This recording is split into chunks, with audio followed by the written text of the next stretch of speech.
Thank you very much.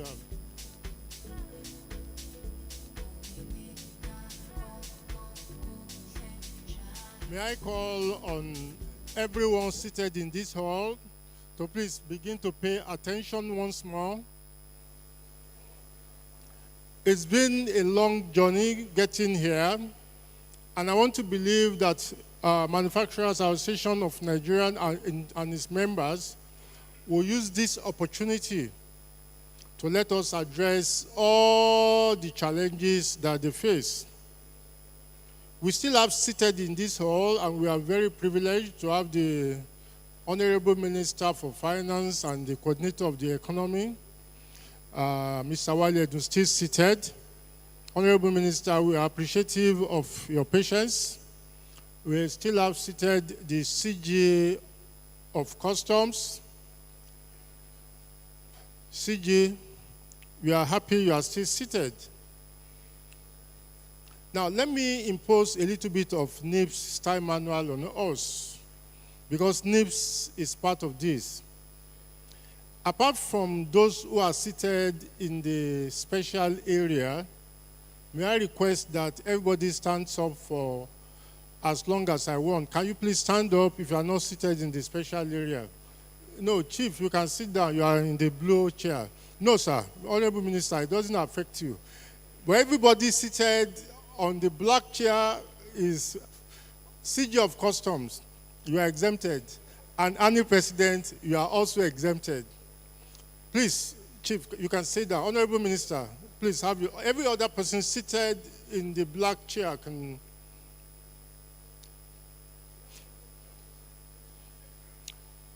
Good afternoon, ladies and gentlemen. Now, this half of the hall has failed the NIPS test. When you are greeted, you must answer. So I will greet us once more. Good afternoon, ladies and gentlemen seated, standing up in this hall. Thank you very much.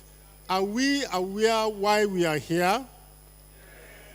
Do we still have the energy to continue? Now, can somebody tell us what the theme of this summit is? Somebody from the floor. Are we actually rethinking manufacturing? Do you want manufacturing to continue the way it has always been? Now, I'm making you stand up because sometimes in October last year, we invited the top echelon of the Manufacturers Association of Nigeria to the National Institute. And it was the first time they were having a brainstorm session in the NIPS style. Unfortunately, I had the president there too, and once you enter NIPS, you have to follow our rules. Do you know what? We had them standing on their feet for the brainstorm session for as long as 3 hours at some sessions. So if I'm asking you to stand up, it's because your people have done something tougher than that. We kept them with us for 3 days, and every session was not less than 3 hours. And they looked at it, they actually started thinking on their feet. And of course, that is why we are here today.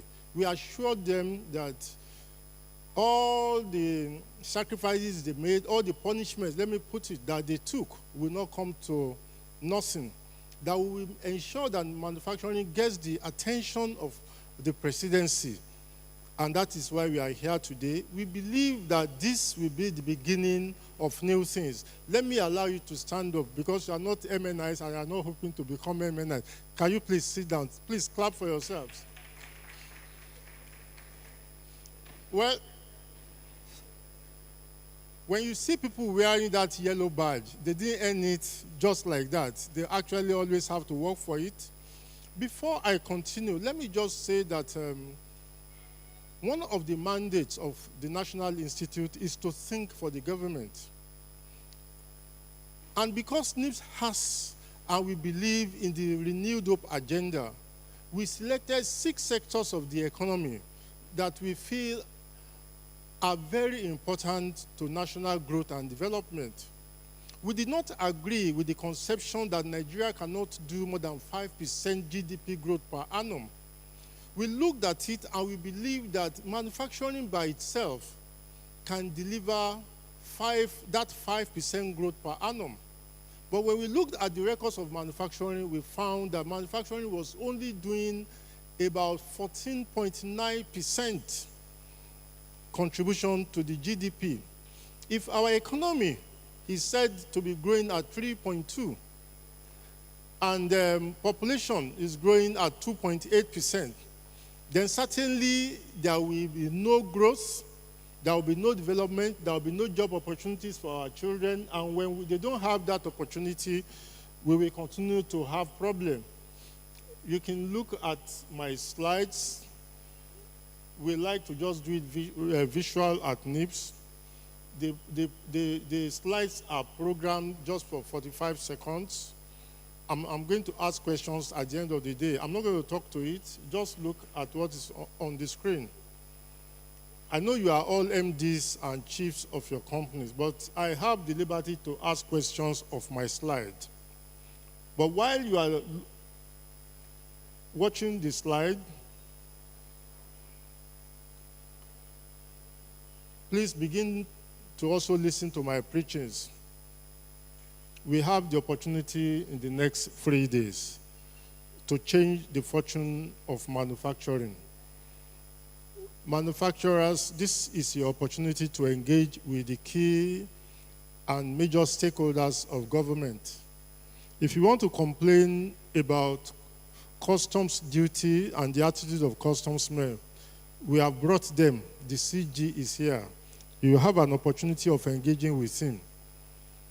The director of NAFDAC just left. She promised to be back tomorrow. If you have issues with that particular regulator, you have an opportunity of also engaging with her. Now, that is the problem as conceptualized at our brainstorm session in October. I'm not sure that got to other members of MAN. That is the conceptualization of the problem. We're trying to trace the history of manufacturing. That is the problem of manufacturing in Nigeria. Now we ask ourselves, what do we need to do? Alhaji Dangote spoke about infrastructure. He spoke about incentives.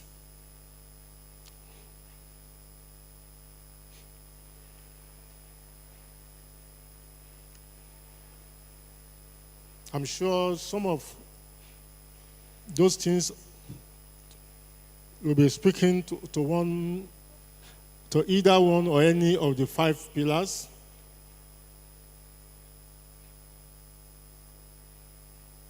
So much was said about protecting the Nigerian industrial sector. That will be done under trade policies.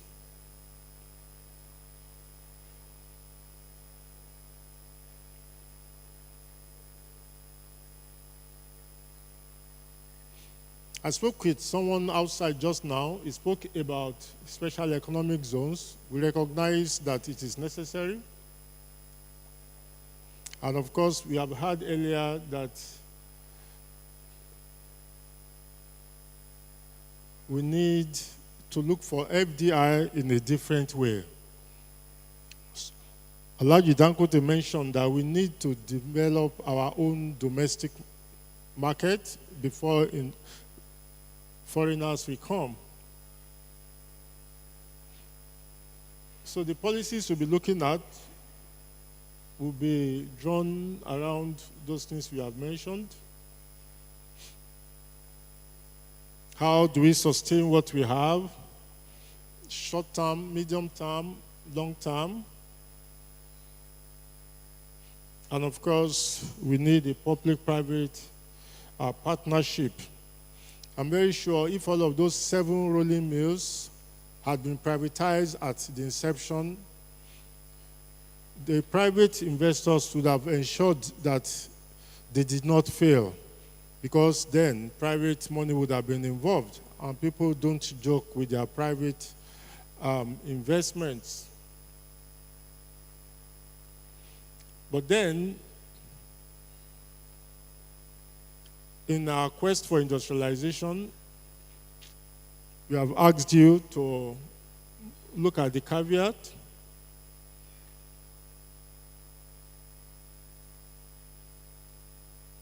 If Nigeria is going to be one country, and if we are going to have even development, there must be equitable distribution of industrial benefits across the regions. Remember, we have all the 45 important minerals needed for industrialization at one point in Nigeria, at one location or the other. If you are going to be strong in our agro-industrial processing, we have to spread our industries. I mentioned earlier that there is an agency that is looking at that. At our meeting in October, we concluded that there is actually nothing that Nigeria requires for development that we do not have. That we have issues of policies, incoherence, policy somersaults. We listened to Dr. Aganga speak about people come to him, powerful people, asking that he stops the cement revolution. If he had changed, we would still have been net importers of cement. This is the epilogue. It's written in wingdings so that it can resonate and wingding in your various brains. Please, I appeal to us to see it as a one-time opportunity for us to change the fortunes of the manufacturing sector. Please let us take this 3 days engagement seriously. We have listened to Mr. President. The Honorable Minister for Finance is seated here, is willing and ready to listen to all we have to say. Alhaji Dangote, you are welcome back, sir.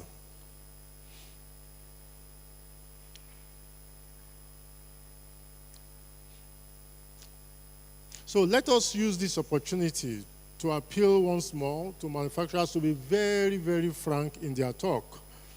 We will provide we have enabled the environment. At NIPS, we no longer talk of enabling environment. We enable the environment so that we can reach outcomes that we desire. The outcomes we want, we will get if we do what is right. I appeal to us once more. Let us discuss frankly. Let us discuss with facts. And let us take the best advantage of what we have. Everybody that is important has listened to you. Others will listen to you tomorrow. You make your cases. Let us know exactly what is wrong. I have mentioned to us, this is not a talk shop. It is serious business. There will be quarrels, there will be arguments tomorrow, I'm sure.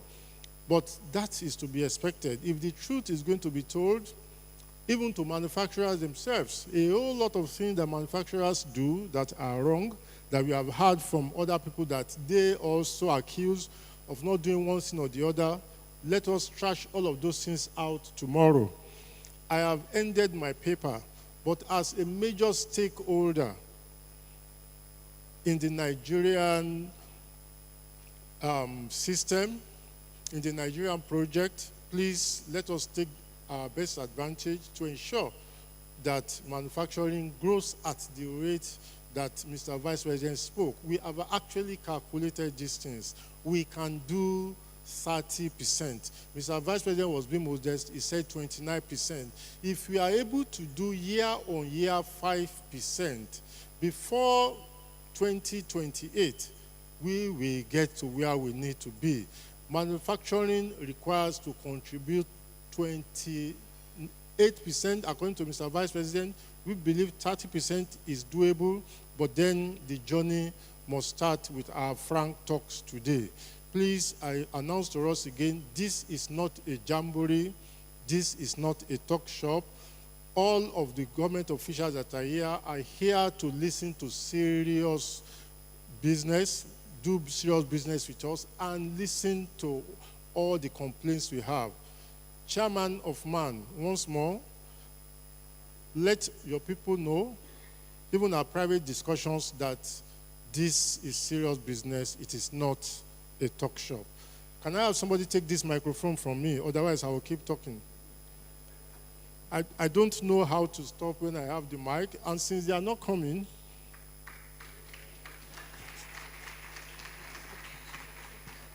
thank you very much. Thank you so much. Please, a round of applause for the Director General NIPS. Please keep clapping for him as he makes his way to his seat. And he has clearly done justice by setting the tone of the conversation. Like he rightly said, this is not your usual conference, not the usual talk and move on. It is the talk and do and achieve something tangible for the manufacturing sector. And that's with the tone of the conversation we're having, which would lead to policies and would eventually be implemented to achieve success on this ground. So earlier, before the DG spoke, I had invited the representative of His Excellency Wamkele Mene of the African Continental Free Trade Area Secretariat. So I believe Mr. John is here from AFCS. Please, a round of applause for him. Thank you so much.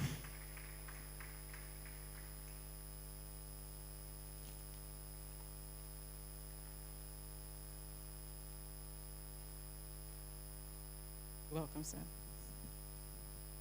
Thank you so much. Again,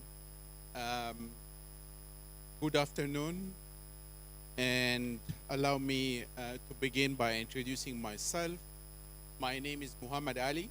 I'm the Director for Trading Goods and Competition, and I'm here standing for His Excellency Wamkele Mene, the Secretary General of the African Continental Free Trade Area Secretariat. His Excellency, actually, he's airborne while we speak, coming to Abuja, and he will be able to join us tomorrow in the working group 5. So allow me, Honorable Minister, to stand on the already established protocol and allow me to proceed delivering the remark of His Excellency the Secretary General. First of all, I want to thank you for the privilege to speak at this year's Nigeria Manufacture Summit, themed Rethinking Manufacture in Nigeria. Leveraging the AFCFTA, this summit provides a crucial opportunity for stakeholders to address the challenges and the opportunities that lie ahead for Nigeria in the manufacturing sector. Recent data shows the resilience of the Nigerian manufacturing sector with growth rate of 3.4 in 2021 and 2.5 in 2022. Despite this progress, the sector contribution to the country's GDP remains around 10%, which underscores the urgent need for a strategic reassessment to fully leverage the benefit of the African Continental Free Trade Area amid the ongoing global and domestic challenges. Manufacturers across Africa face various obstacles. These include a significant infrastructure deficit, with average total infrastructure stock at 30% of the GDP, which is way below the World Bank recommended benchmark, which is 70%. Additionally, the high cost of inputs ranging from raw materials to energy, labor, and transportation, alongside the financial constraints such as limited access to affordable financing, which is a challenge that held the growth not only in Nigeria but across Africa.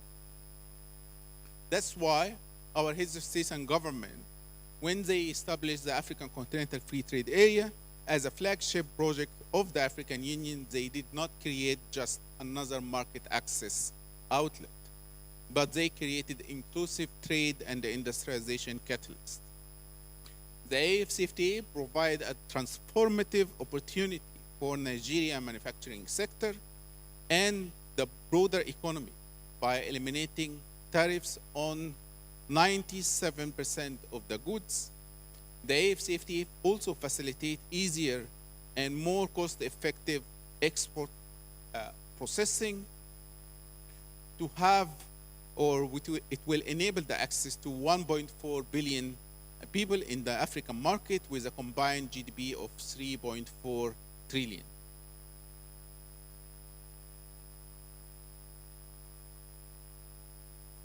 Excuse me.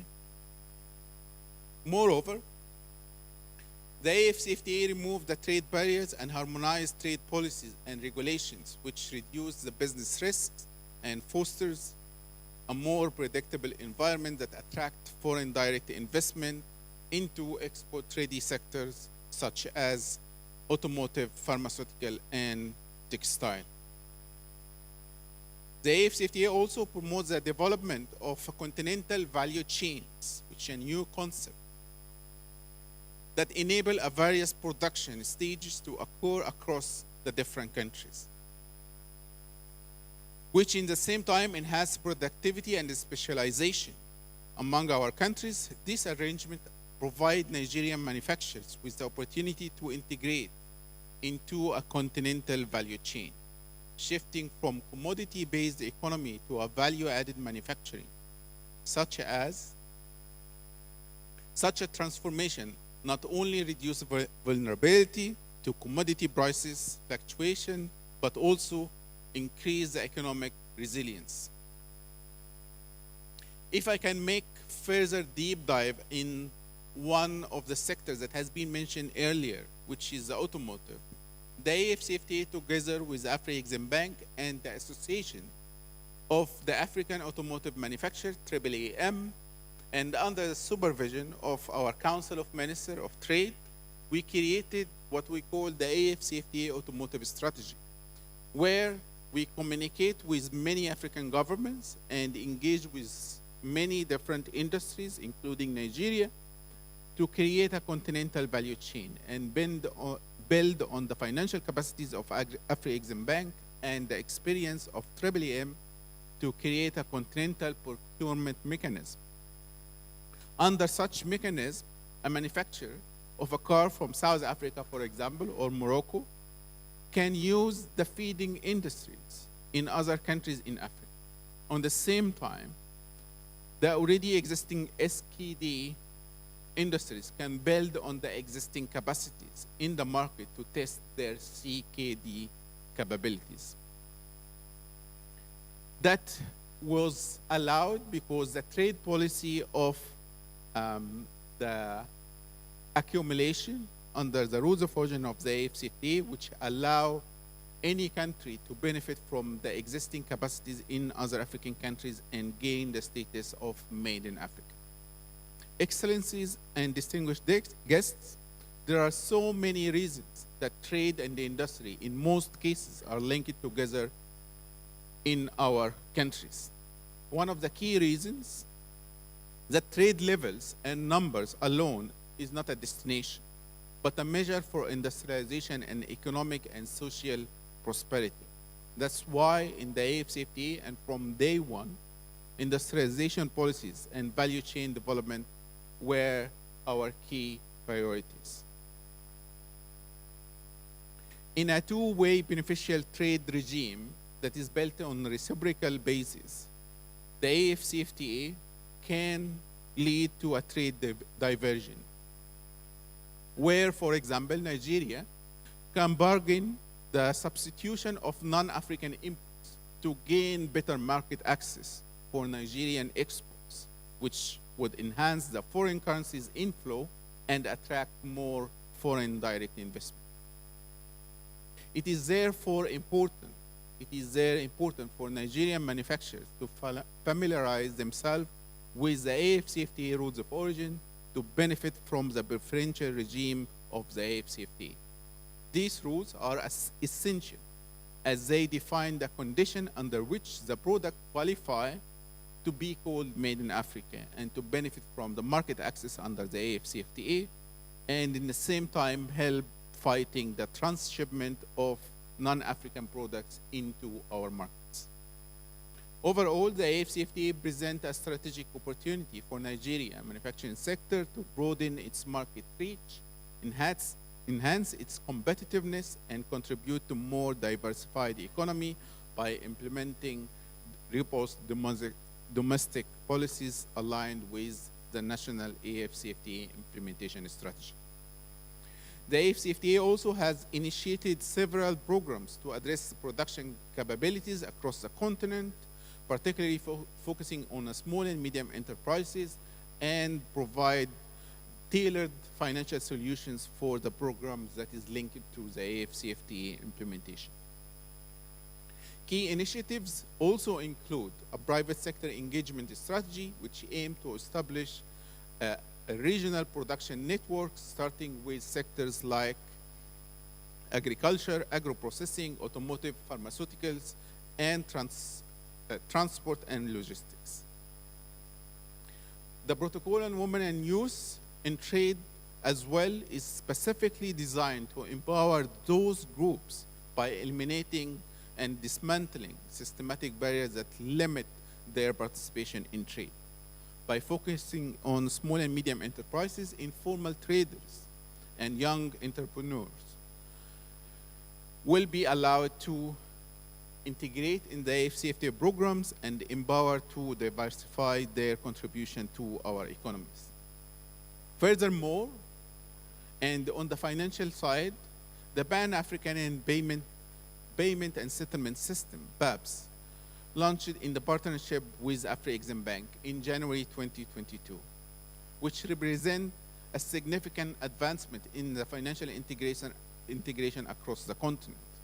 This system connects our financial entities across Africa, enabling them to facilitate instant and secure payment in a local currency. So for the manufacturers, BAPS is a transformative and simplifying payment system, which will allow you to have access to a raw material and input in your industries using your local currencies. On the level of infrastructure, while the AFCFTA does not primarily focus on infrastructure, already ongoing initiatives are taking place to enhance transport, energy, and telecommunication across the continent. One of them that is closely linked to the Guided Trade Initiative is the creation of the AFCFTA maritime route, which is still in the study phase, but we are planning to create what we call the AFCFTA maritime route to have a maritime or vessel that is going across Africa 24/7, which will increase the level of predictability of transport and will allow us to maybe target the main issue that we have in Africa, which is the high cost of transport. Before concluding, let me provide an update on the progress of the AFCFTA in terms of number. As of May 2024, out of 54 signatories, 47 of them have ratified the agreement. And out of the 47, 42 submitted their schedule of tariff concession, which means they opened their market for business in Africa. There is only 7 countries that yet to ratify the agreement, and only 1 country remain to sign the AFCFTA agreement. This is significant because the AFCFTA, as I said at the beginning, is a flagship project of the African Union, and is the only project of the African Union that witnessed that level of signatory and ratification in that record time. As we speak as well, we have agreed on the rules of origin of 92.4% of the rules of origin, leaving us with only some lines from textiles and some lines from automotive to be finalized. Commercially meaningful trade has been recorded among 7 countries last year, and As we speak now, we are engaging with different countries, and the number increased from 7 to 39, including Nigeria, to participate in the Guided Trade Initiative. The AFCFTA Secretariat also has been collaborating with the Nigerian AFCFTA National Action Committee to integrate the country strategic plan to implement the AFCFTA into the Guided Trade Initiative, and we anticipate very soon the full participation of Nigeria in the Guided Trade Initiative, and by that time, the Nigerian private sector will be able to access the African markets with more preferential treatment.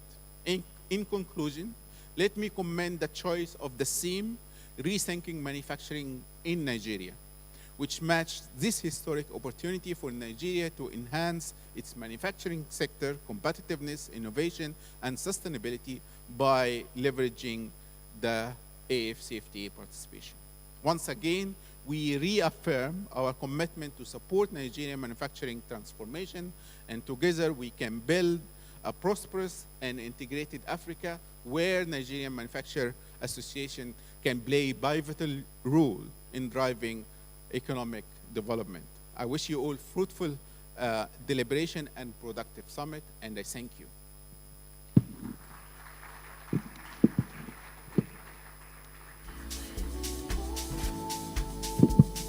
Distinguished ladies and gentlemen, please let's give Mr. Muhammad Ali another round of applause. For one thing, he has been able to help us manage our time. We thank you for that. Next, we are now going to call on somebody who is going to give us a presentation on facts and figures. We say these days that if you want to make policies or you want to take decisions, we ask whether it is data-driven or you are talking with facts. I listened to Alhaji Aliko Dangote this morning, and I was speaking some of the figures in the presentation. Now we have something to be presented to us to give us what actually we have on ground as a way of knowing where our gaps are and what we should be doing. Distinguished ladies and gentlemen, please help me to welcome Mr. Damilola Aloba to the podium. Mr. Damilola Aloba, please. He is the partner, strategy and transactions through consumer industries group leader. He works with Ernst & Young, Nigeria. You are welcome to the podium. You have 20 minutes for your presentation. Thank you. Thank you.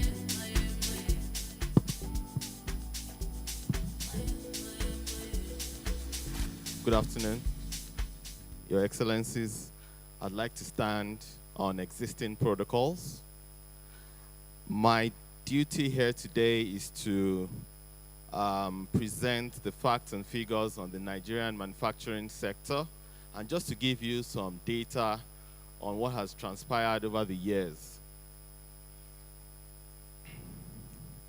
So from an overview standpoint, the sector had contributed 8.81% precisely to GDP. And if you look at, so please can you present the slides? And just trying to get the slides up so that we can refer to it.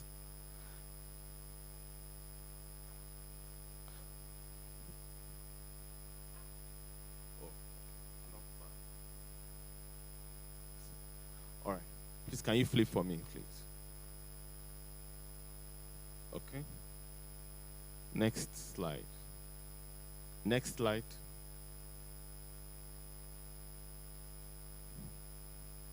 All right. So the sector had contributed 8.81% to GDP in 2023. But some of the most important points here on this slide is the historical contribution to GDP. We looked at this from 1981 all the way to 2023. And you can see in 1981, GDP contribution of the sector was 29.57. And that had been declining all the way. Had been declining. In 1991, it dropped to 19.14. Please, can you go to the slide I'm speaking to? 19.14. And by 2001, it has further declined to 11.33. By 2011, 10 years after, 7.25. So you can see the trend that the performance has been declining over the years. So by 2021, it picked up a bit, and now we're at 88.81. The contribution of various segments of the sector as well shows that the food, beverage, and tobacco sub-segments have contributed about 50% to total GDP contribution, followed by other manufacturing, and then textile, apparel, and footwear, which contributed 18%. And the last is cement, 11%. All other data are well known to us, but this is another interesting slide. We've looked at inflation, the core macroeconomic metrics that impact on the manufacturing sector, namely inflation, interest rate, availability of foreign exchange, of course, unemployment and trade balance. So, historically, from 2018 to now, inflation had increased significantly from 14% in April to 33.69. Currently, it is 33.9. So that has created a significant negative impact on the economy, which has also necessitated the need to increase the MPR to 26.25 to curb inflation. The unification of the exchange rate in June 2023 also led to significant devaluation of the naira, which, of course, it affected the cost of imports for raw materials and machinery. The unemployment rate as well has also impacted because there are many, there's been impact on more people losing their jobs, more businesses not performing as expected. But if you look at the trade balance, Nigeria actually experienced more exports than imports in 2023, but yet the challenges around importing, the sector still faced significant challenges due to significant volume of imports required to meet its production needs. And of course, these macroeconomic challenges have led to increased production costs, limited capital for SMEs, and reduced competitiveness in the manufacturing sector. Now, this shows a current state of the sector. And the manufacturing value added stands at 47.33 billion.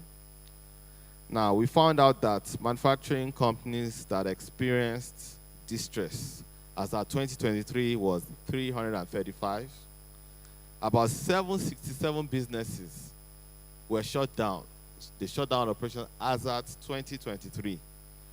Furthermore, 24% of manufacturing exports to non-oil exports in 2023 was almost 25%.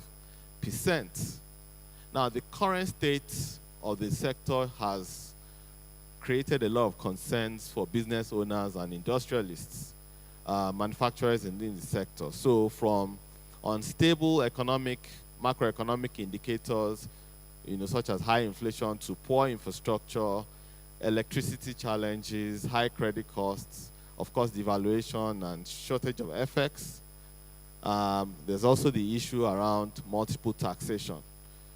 So the Manufacturers' Confidence Index, MCCI, which is a tool that measures the sentiments of manufacturers based on government policy initiatives and policy changes, also declined from quarter 3 in 2022 to Q4 2023, mainly because of the unstable macroeconomic conditions in Nigeria. Now, we looked at a global comparison of the manufacturing sector in Nigeria side by side with other countries: China, Egypt, South Africa, Morocco, and Malaysia. So you will notice that in terms of size, Nigeria has almost one of the, in fact, in these groups, the second largest population of 222 million. China being the first in this group. But what you will also find out is that there are differences in other parameters like GDP, manufacturing value added. So a country like Egypt that has a population of 112.72 had a manufacturing value added of 16%, which is almost double what Nigeria is doing. But if you look at Malaysia, who has a population of 34.3, the manufacturing value add is 23%, while Nigeria has 8.81. Same goes with Morocco, an African country, 15% value added, population of 37.84, Nigeria value added of 8.81, and population of 222 million. And then furthermore, we looked at the percentage contribution of the manufacturing exports to total exports. And you realize that Nigeria is at a mega less than 10%. This is not a good comparison, because it shows that the sector is struggling. It's really struggling.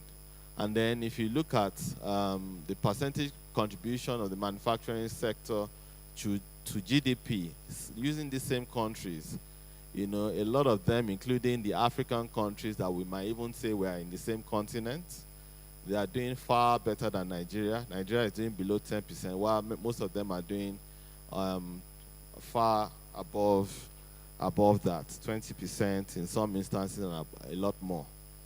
So clearly, the extant policy initiatives in Nigeria, are not having a positive effect or a positive impact on the sector, and they need to be properly interrogated and reevaluated. Because when you continue to make policies and they're not achieving those results that we expect, we need to look into them again.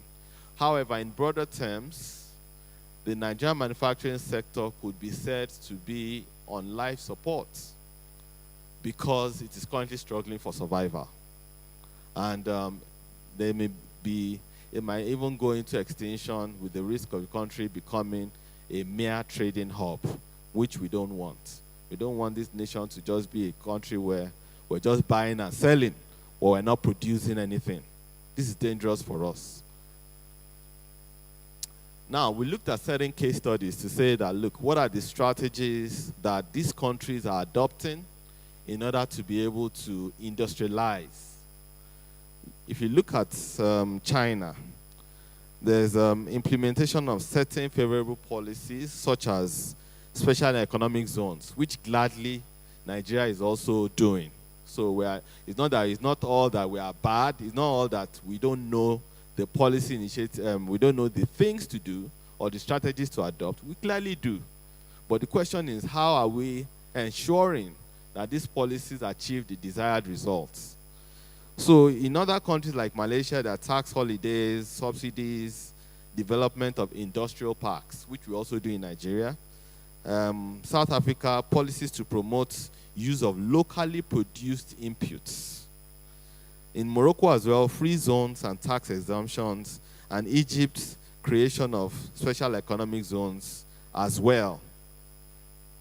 So some of these countries that have been said by other speakers in the morning, many of them have 5-year plans that focuses on certain areas of the economy. Some of them have a 5-year plan on electronics, focusing extremely on electronics, some on automotives like China, and machinery. Malaysia focuses, they've diversified fully towards high-tech industries. In Nigeria, we have long-term plans for agro-processing, metals, and all of that. South Africa, they focus on automotives, chemicals, and agro-processing, while Morocco, automotives, aerospace, electronics, and Egypt, textiles, engineering products, and the like. But some of the other things they've done is human capital development and infrastructure development, which is key. We need to develop our human capital to make them achieve the desired production or level of productivity that we expect. And then trade and export promotions happen to be one of the critical strategies that they've all adopted. So moving on from there, so what are the challenges that we can summarize to be limiting the performance of the manufacturing sector? Insufficient funding, I don't need to repeat what have been said. Insufficient funding, infrastructure development, skills shortage, inefficient supply chains, dependence on imported raw materials, and insecurity. But what is also important here, if you look at the map, is that about 3 trillion was spent on raw material importation in 2023. That says a lot. So we need to look at all of that as part of what are the limiting factors for the economy. And then the conditions for revitalizing the economy are straightforward. Access to finance. It's been reiterated here today. Infrastructure development, market access and trade facilitation, quality standards and certifications, human capital development. So we also think that the Nigerian manufacturing sector stands to benefit tremendously from the African Continental Free Trade Area, which has been reiterated by the last speaker. And some of the things we can do in order to be competitive in that regard is to improve product quality so that our products get to wider markets, African market, global markets, and they are of the right standard and they are acceptable. Cost reduction, we need to ensure that we are efficient in our manufacturing processes, and we need to leverage economies of scale and ensure that our pricing is also competitive. Supply chain optimization, we need to optimize, streamline our supply chain and reduce delays and costs and improve logistics. Raw material sourcing can be done locally, and we invest in the right infrastructure. Building brand recognition also needs to happen, collaboration and partnerships, and of course, government needs to support the manufacturing sector. Now, from a futuristic standpoint, we've said a lot, so I don't want to repeat some of these things, but we believe that environmental, social, and governance in the manufacturing sector is key. We need to address the growing need for ESG. The reality is that the manufacturing sector is increasingly recognizing the importance of ESG principles in driving sustainable growth and addressing stakeholder expectations.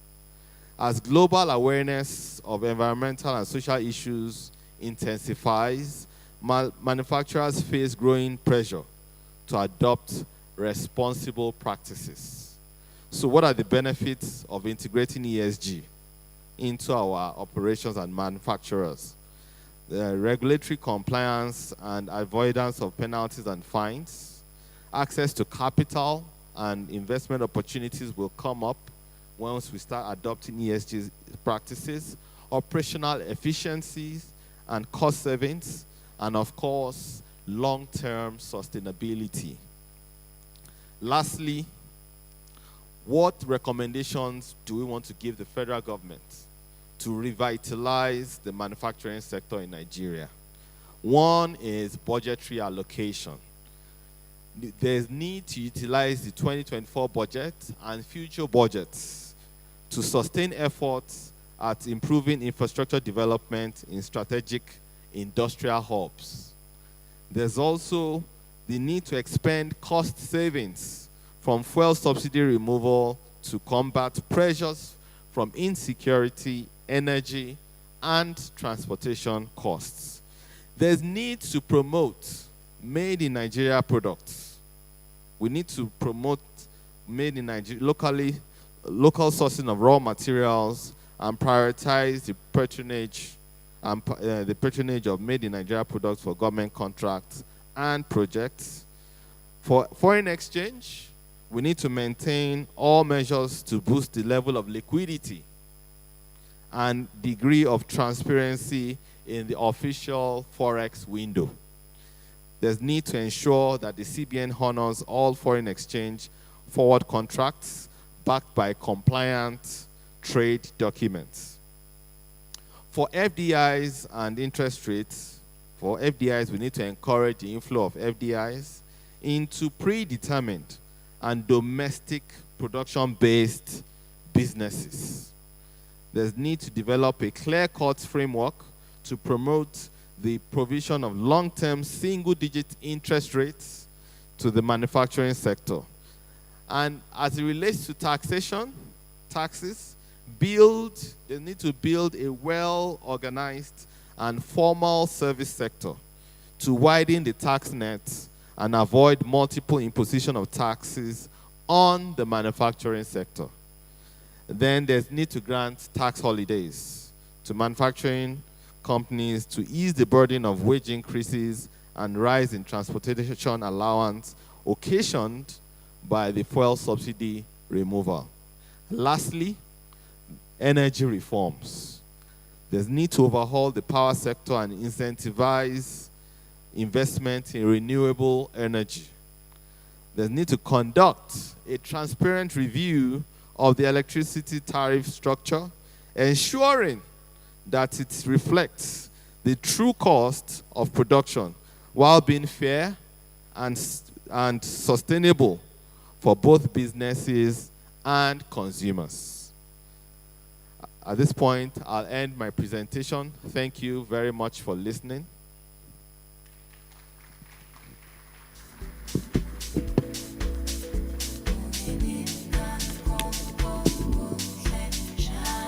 Ladies and gentlemen, please let's give him another round of applause.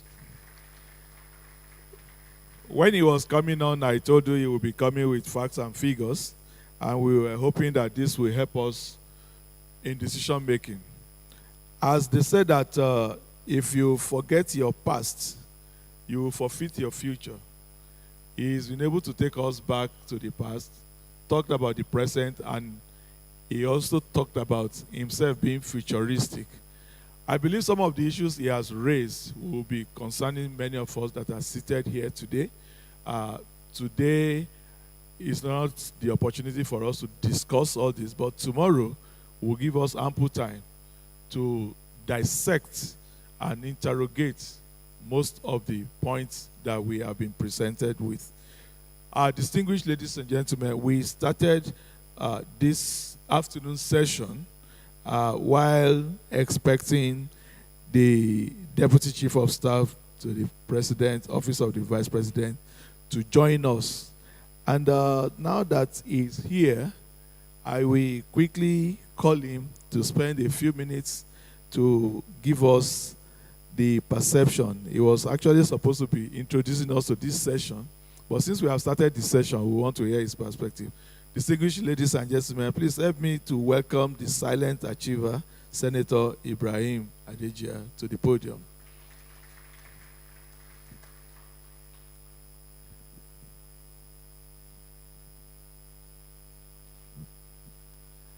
You're welcome, sir.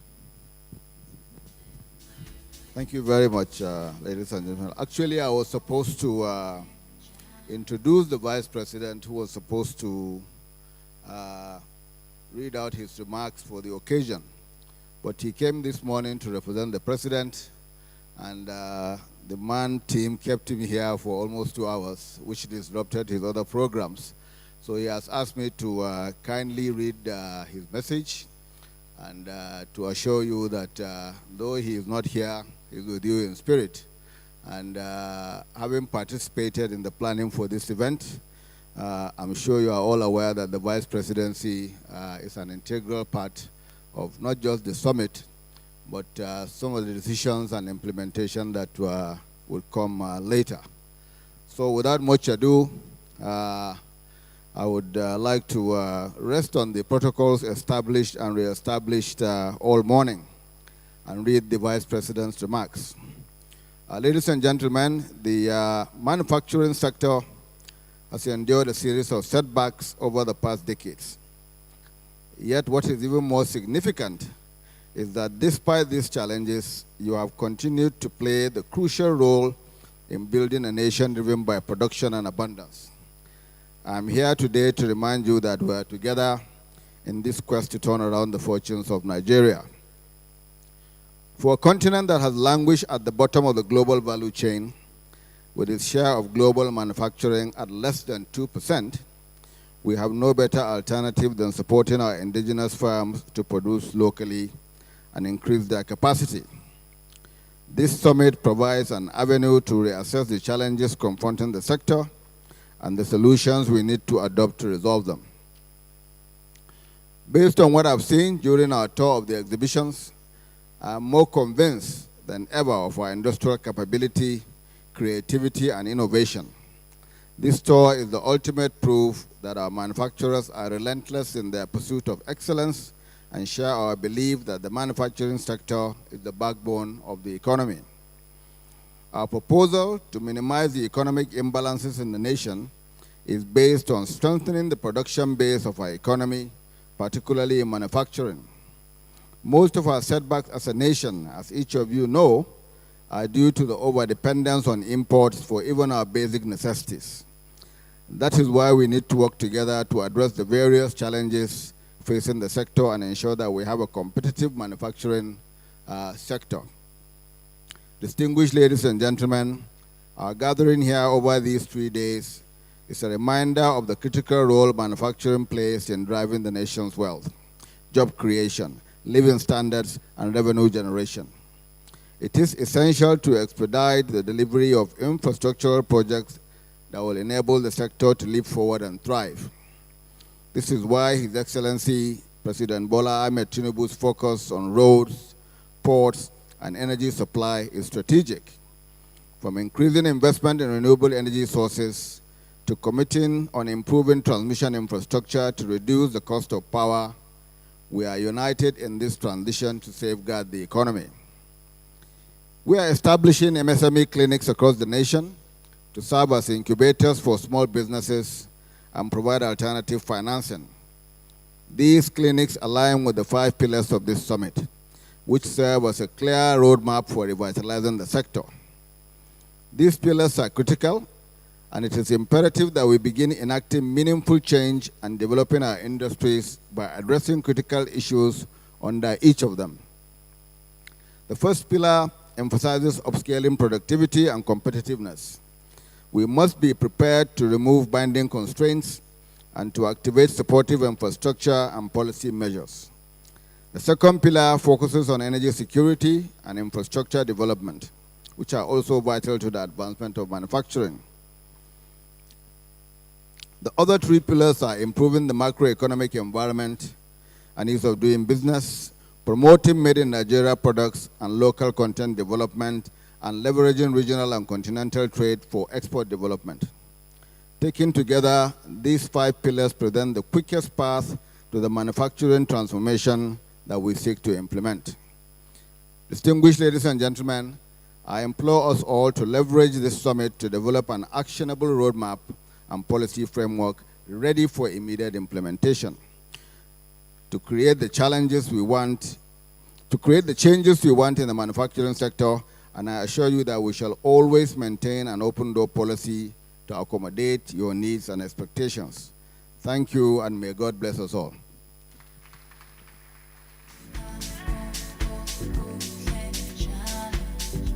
Thank you. As you were rightly ascribed, the silent achiever. Please, a round of applause for the silent achiever as he makes his way to his seat. Thank you so much, distinguished ladies and gentlemen. It's been quite a day, and I'm glad that we are gradually coming to a close. It keeps getting better by the minute. Before I invite the next speaker, I'd like us to please kindly be on our feet. Could we do that, please? Let's all be on our feet. You know, there are certain powers you have when you handle the microphone.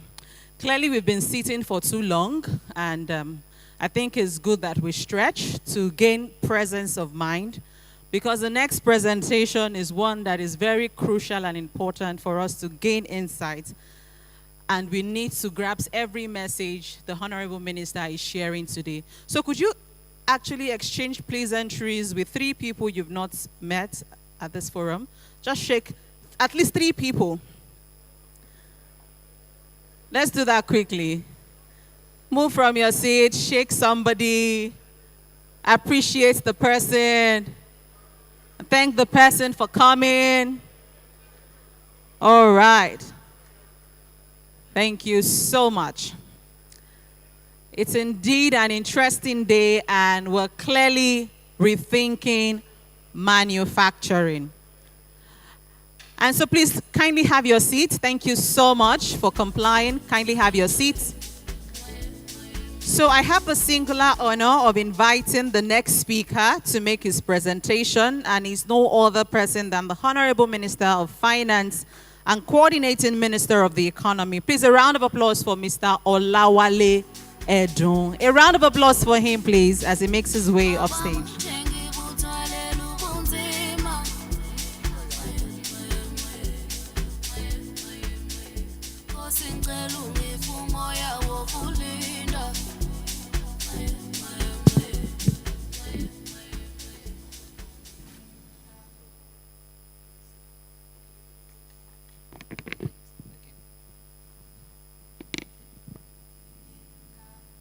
Good afternoon. His Excellency, the Vice President, Federal Republic of Nigeria, Senator Kashim Shettima, CON, ably represented by the Deputy Chief of Staff to Mr. President, the man of courage, boldness, determination, a man of wealth, the #1 industrialist and businessman in Africa, Alhaji Aliko Dangote, President Dangote Industries, President of Manufacturers Association of Nigeria, DG Manufacturers Association of Nigeria, and all the executives of MAN, as well as the organizing committee of this summit. Very well done. So far, so good. And I'm sure there's even better to come over the next couple of days or so. I think this is a very important time, a very important summit. You know, the young man, he gave us, Damilola Aloba, he gave us figures from 40 years ago, when Nigeria's manufacturing sector was contributing 30% of GDP. It was probably, I don't know, maybe in primary school or infant school then. But he's come to find a situation where manufacturing growth or manufacturing as a percentage of GDP is less than 10%. But you know, I wonder, because I remember those times. A manufacturer benefited from and I'm trying to choose my word, benefited from favorable, fixed for a long time exchange rate, benefited from low, fixed interest rates. There was allocation of credit, allocation of foreign exchange through importation. So what you may wonder is, would that system still have taken us further than the alternative that we pursued? And it's a question for the economic historians, but we have to remember the conditions that gave manufacturers such a prominent role in the economy to the extent that they were providing 30% of GDP. Privileged access to foreign exchange, privileged access to credit, and in this talk of protection, it's a guess as to whether if you had picked the right champions then and provided them that privileged access, whether it would have benefited us much better and put us in much better standing today. But as it was then, there was a lot of people just benefited from that system. So here we are now, rethinking manufacturing. And they are rethinking it all over the world. So whereas you may not have backed protectionism some time back, the way the world is today, globalization, huge flows of trade and production all around the world, and global marketing, global production, and sales of products has stopped. There's a movement back from globalization. Each country is trying to produce as much as it can in its own country or its own region. Huge subsidies. We have Director General of the World Trade Organization is one of our finest and one of our best, and a former, as we know, Minister of Finance and coordinating Minister of the Economy, Dr. Ngozi Okonjo-Iweala. And she has a tough role at a time when there is a retreat from world trade. Before, that was the theory, that world trade will get you there. Now there is a retreat. There are huge subsidies going into manufacturing all over the world. So when Alhaji Aliko Dangote says manufacturing should be a priority, and the Vice President says that we will protect domestic manufacturers, it is actually in line with what is going on around the world now. And it's also an important time in our own journey, our own reform process. An international journalist, he asked me just a couple of days ago, he said, look, what's going on in Nigeria? Is it that we are now at a point where India was under the current president or prime minister, where it then moved ahead? Are we at a point where at a time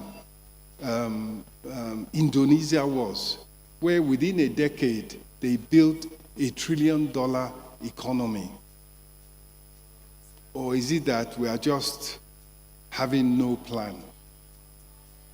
I believe it is the former. And people here were present at a town hall meeting last year after Mr. President was won the election and he was president-elect.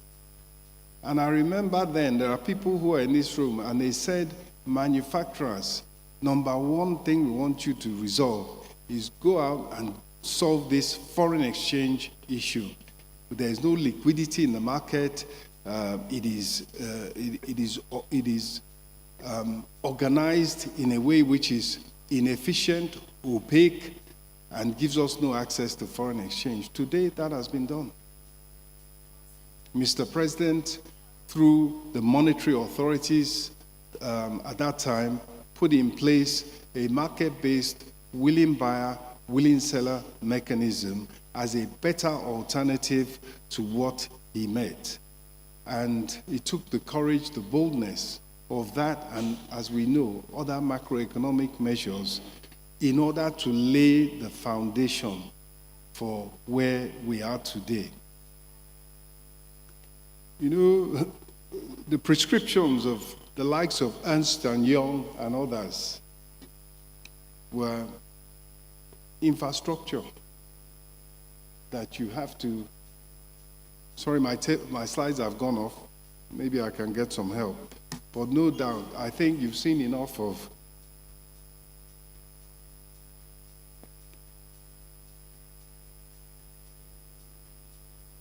if I press it anymore, it'll be about 4 pages ahead. So I'm trying to go slowly and assume that it's a delayed reaction. But when you talk of that you need to, it's gone to 2 pages. When you talk of the need for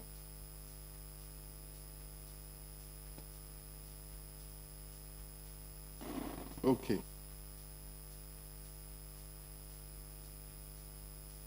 When you really talk about what do we need, the prescriptions we saw, infrastructure.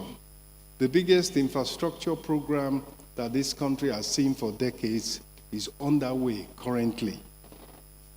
When you talk about the incentives that industry, that manufacturing needs, Mr. President, under his Presidential Economic Coordination Council, instructed and mandated and directed that a team made up of his economic management team, the subnationals, the governments, and the private sector, including MAN, including NASIMA,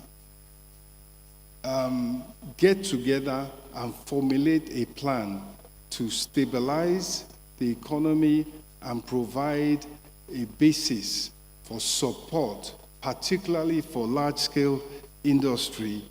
That plan is ready. The Presidential Economic Coordination Council meets in about 2 days' time. And thereafter, it is my conviction that Mr. President will roll out a range of incentives, fiscal policies, fiscal measures, and other financial and other regulatory incentives that support manufacturing, that support creation of employment, and that support access to resources, including raw materials for the industry, not to talk of the type of protection against unfair policies that that industry needs. So, improving the macroeconomic environment. As we've already spoken about the foreign exchange market. We've already spoken about the other incentives that Mr. President has put in place. But let us also look at the perspective that behind the scenes, underneath what we are able to see, there is a total reorganization and revamping of the revenues of government. Technology has been applied to put in place a revenue generating exercise that is making sure that government gets the revenue that it should get from all the ministries, departments, and agencies that are revenue generating. It's taken from them automatically. Not just in Naira, there are foreign exchange revenues which previously were even unknown, not to talk of not collected by government. Those are being collected. And that's the fundamentals of the macroeconomic environment that we need. We needed the revenue. The same in the oil sector. Our number one source of funding for growth, for development, for industrialization is oil revenues. And so in the conversation about climate change and so forth, we have to be one of those taking a very realistic attitude that we need to use our wealth, our fossil fuels to develop our economy. Climate change, for which we have very little responsibility, cannot now impose a cost on us that stops us using our fossil fuel wealth, oil and gas, to develop our economy. I think that's the stance that we need to take. In terms of enabling doing business, of course, ease of doing business is critical, but we have a special organization under Mr. Vice President, that deals with that. I'll talk about that briefly. Integrating ESG, the Ernst & Young presenter emphasized as best as anybody can the importance of ESG. These days, a lot of the financing that is available worldwide is available to companies that are compliant in terms of their environmental policies, in terms of their social policies, and in terms of the quality of their governance. And so I'm sure you, as top-class manufacturers and businessmen, are very much aware of that.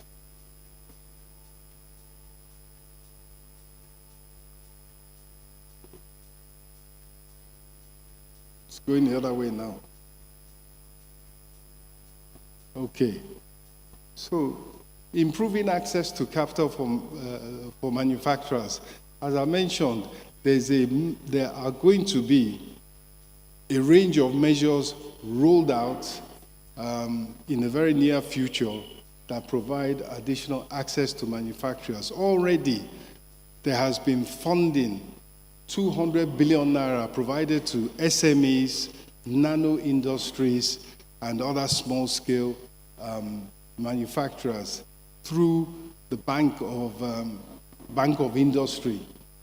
And that process is dealing with the issue of high cost of capital, because it's providing funding at 9%. We heard earlier today that in the market rates are 30%. That funding is being provided at 9% to small and medium-scale manufacturers. Clearly, there are none here, otherwise they'll be clapping for themselves and happy with themselves.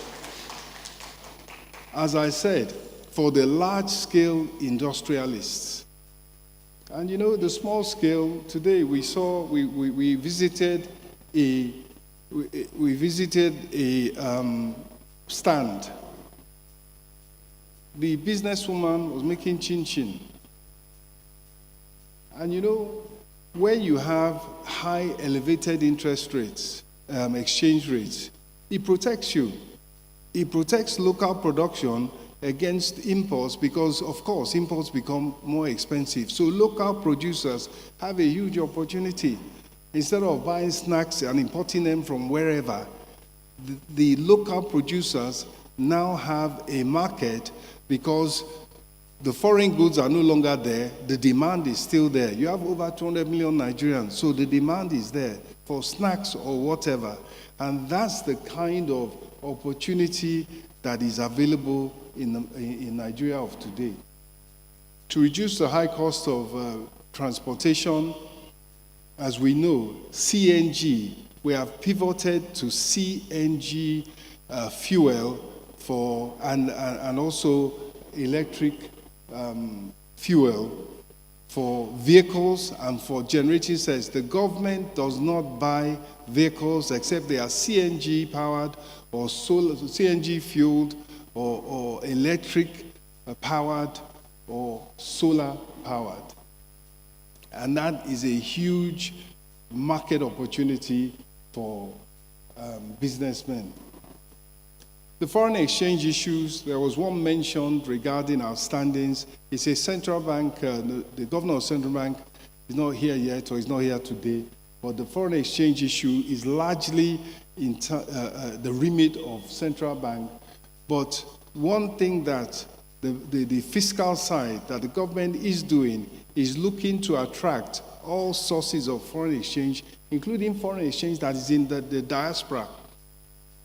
You know, the world is turning insular, and we need to rely on ourselves, not just for food production, not just for the goods and services that we require, but also we need to be self-reliant across the board.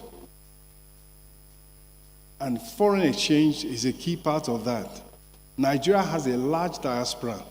Nigerians in Nigeria are holding huge reserves of, substantial reserves of foreign exchange. And so we are looking at ways and means at which those funds can be attracted from abroad to support what is going on in Nigeria. In terms of trade, the major initiative to facilitate and improve trade is the National Single Window.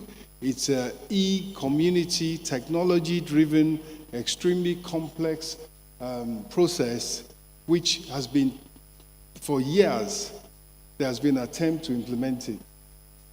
Under President Bola Ahmed Tinubu, it is not only been implemented, it has gone far in the key stages and will soon reach a stage where the experts to actually implement the system are procured, and the process then moves to implementation stage. We've talked so much about protecting local manufacturers from unfair competition. That is the commitment of the government, not to allow people to be able to inefficiently produce against barriers that just protect them and shortchange the public. No. But to protect against unfair international competition, certainly. In a day or two's time, the tax systems, the new fiscal reform, and the new tax measures that Mr. President has for you as manufacturers and Nigerians as a whole will be rolled out. And in there are many of the things that you are looking for to assist you at this difficult time. Because as we all know, we don't need to overemphasize it, the kind of reform that we have undergone has with it its own teething issues. There's consumer credit coming, there's a consumer credit core, it's already set up, it's already taking applications so that individuals can afford to buy and pay over a period of time for goods.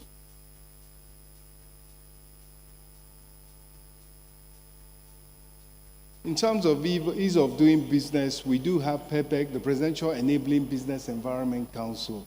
And it's critical. The work they are doing is nitty-gritty. I'm sure Dr. Jumoke Uduwole, who is the special advisor to Mr. President in the office of the Vice President on PEPEC, will take you through. They were set up in 2016. Their mandate is to deliver on the ease of a better business environment. They are doing so agency by agency, ministry by ministry. They have a very hands-on process which many organizations have bought into. They've been able to energize institutions. They've been able to encourage them to participate in making themselves better. And that is going on very, very well.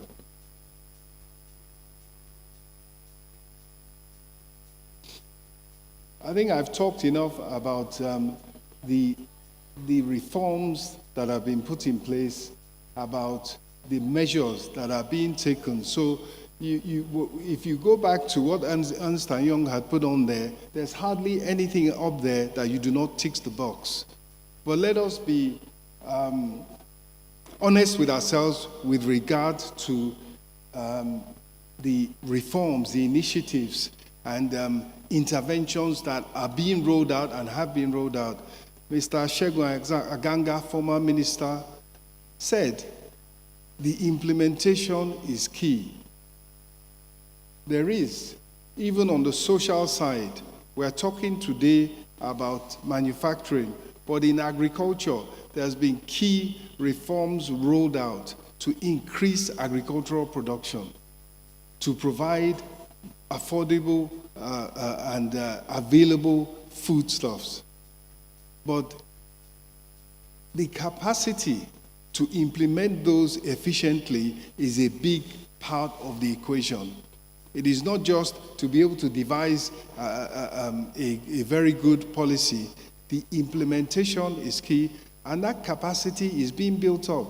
So, for instance, with direct transfers to help the poorest and the most vulnerable, when that program started, it had to be stopped. It had to be stopped in favor of integrity and in favor of transparency. And a new process has started, and so those funds are being rolled out.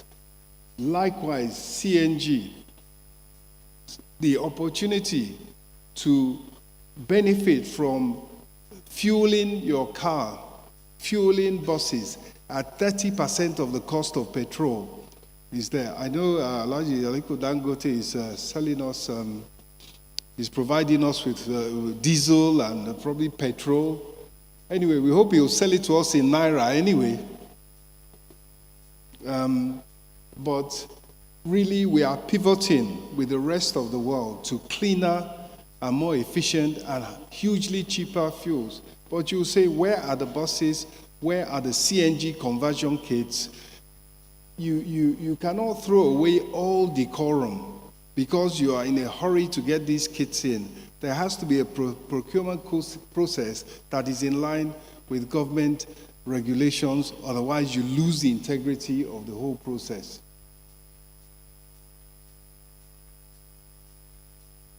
And I think I will, I must point out that huge effort is also being made in the area of power.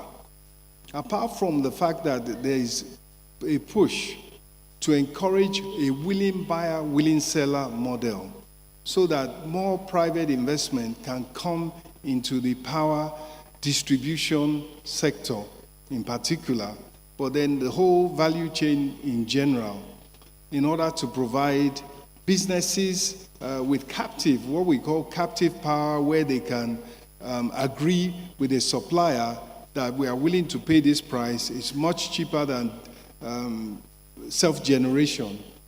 That is a critical element. And there's a commitment to get to 6,000 megawatts of distributed power. We're currently at about 4,000, so that is 33% more power for industry and, of course, for households. And then finally, we are at a stage where I'm sure, and I know from what we heard the last time we had a town hall meeting with the manufacturers and other stakeholders, but particularly the business elite, there was very little hope in their minds. And they said major, and everybody could see the major moves that had to be made. And you had to have someone with the leadership skill, with the courage, with the determination to do what everybody could see needed to be done. That has been done. That is progress, because we will be in a much, much worse place now if those very, very key macroeconomic measures had not been taken. Second to that, we had always, I remember in campaigns, you may even say, not even just the last political campaign, but even before, if you look at the manifestos, they talked about the major infrastructure development program across the country. That is what is happening now. You have major highways that link villages, towns, cities, dams, areas, regions from north to south and west to east in Nigeria going on at this moment. And they keep putting it up there. Infrastructure, it is being done. You do it highway by highway, road by road, rail by rail. When we want to talk about what manufacturers want, I think it would have been nice to have it unveiled for you on a day like this. But what I can assure you is that with the cooperation of you, the businessmen, of the state governors, and of course of the President's economic management team, a policy, an accelerated stabilization and advancement plan has been put in place, and I'm sure when the Presidential Economic Coordination Council meets in a couple of days, Mr. President will roll out measures that will gladden the hearts of you businessmen, make life easier for you, better and cheaper access to capital, improved tax regime, and also an improved regime in terms of regulations and incentives such as import duty. Thank you.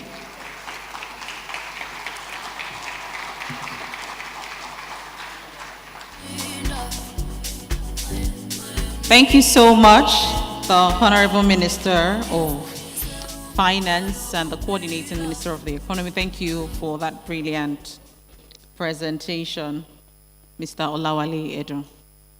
Please, a round of applause for him once again. Thank you, sir. All right, the next presentation we'll be listening to also has to do with finance. And we have the governor of the Central Bank of Nigeria to do that presentation. And his representative would be leading us. Please put your hands together for Mr. Ezra Kure as he steps forward. Mr. Ezra Kure. All right, it's coming forward. Please, a round of applause for him as he comes forward to make this presentation. Good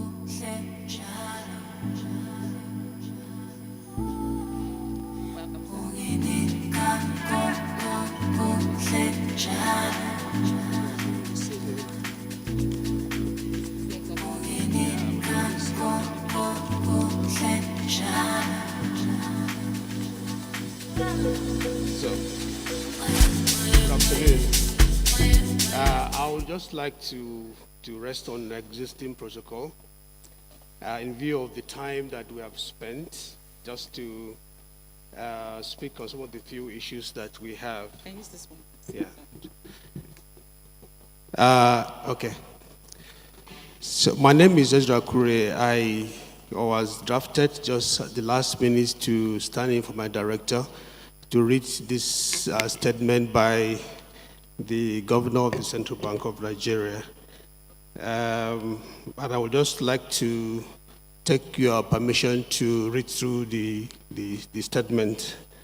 Your Excellency, the President of the Federal Republic of Nigeria, Ahmed Bola Tinubu, GCFR, Honorable Minister, Industry, Trade and Investment, other ministers present, representatives of ministries and agencies of government, esteemed partners from Ernst & Young, multilateral and regional partners, members of the Manufacturers Association of Nigeria, the heads of corporate entities, and other industry experts, policymakers, chairman of the occasion, other dignitaries present, members of the press, distinguished ladies and gentlemen. The theme, Rethinking Manufacturing, is timely and crucial as we seek to address the challenges and leverage the opportunities in this pivotal sector of our nation's economic development. The summit, therefore, is a vital platform for stakeholders to engage in meaningful dialogue and forge collaborative strategies that will drive the sector forward. Our journey towards becoming a thriving industrialized nation hinges on our ability to transform the manufacturing sector, enhance our economic framework, and foster a business-friendly environment. In an era marked by rapid technological advancements and global economic shifts, the need to rejuvenate our manufacturing sector is more pressing than ever. This transformation is necessary and urgent as it will define our economic resilience and global competitiveness. The manufacturing sector is pivotal in any prosperous nation. It is a significant driver of employment and a catalyst for technological innovation, productivity improvements, structural transformation, and economic growth. The sector creates an avenue for import substitution and export expansion, enhancing foreign exchange earnings. The potential for backward linkages helps facilitate the transformation of an economy from a basic agrarian structure to an industrial one. Countries have leveraged manufacturing as a critical driver for economic growth. For instance, China's rapid economic transformation and economic development over the past few decades has been significantly driven by its manufacturing sector, accounting for over 30% of its national output. In most Southeast Asian countries like Malaysia, Indonesia, Taiwan, Thailand, and South Korea, the sector has been a major source of employment and foreign exchange earnings. Most of these economies have implemented policies and programs that support technological innovations and creating industry technology institutes, which have helped transform their economies. Nigeria's manufacturing sector has long been recognized as a critical economic growth and development engine, yet recent decades have shown a decline in its performance and competitiveness. In recent times, manufacturing sector has not been encouraging, recording 3.4, 2.45, and 1.4% growth in 2021, 2022, and 2023 respectively. In addition, the National Bureau of Statistics has confirmed that exports has also been dismal from the manufacturing sector, representing a mega 2.96 and 1.97% of total exports in 2022 and 2023 respectively, significantly lower than other countries where manufacturing companies comprises over 70% of exports.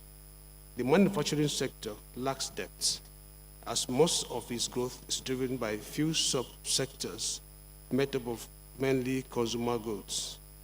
The poor performance of the sector has been compounded by unfavorable global and domestic environment. Despite these challenges, the industry has shown remarkable resilience and adaptability, underscoring the ingenuity and determination of Nigerian manufacturers. Therefore, realizing its potentials requires a comprehensive reevaluation and strategic overhaul of our process and policies. We must rethink our approach to significantly upscale manufacturing performance in Nigeria, as it represents the principal way of greatly increasing labor productivity and raising standards of living. The imperative of rethinking manufacturing in Nigeria is not merely a matter of economic strategy, but a profound journey of transformation, resilience, and progress.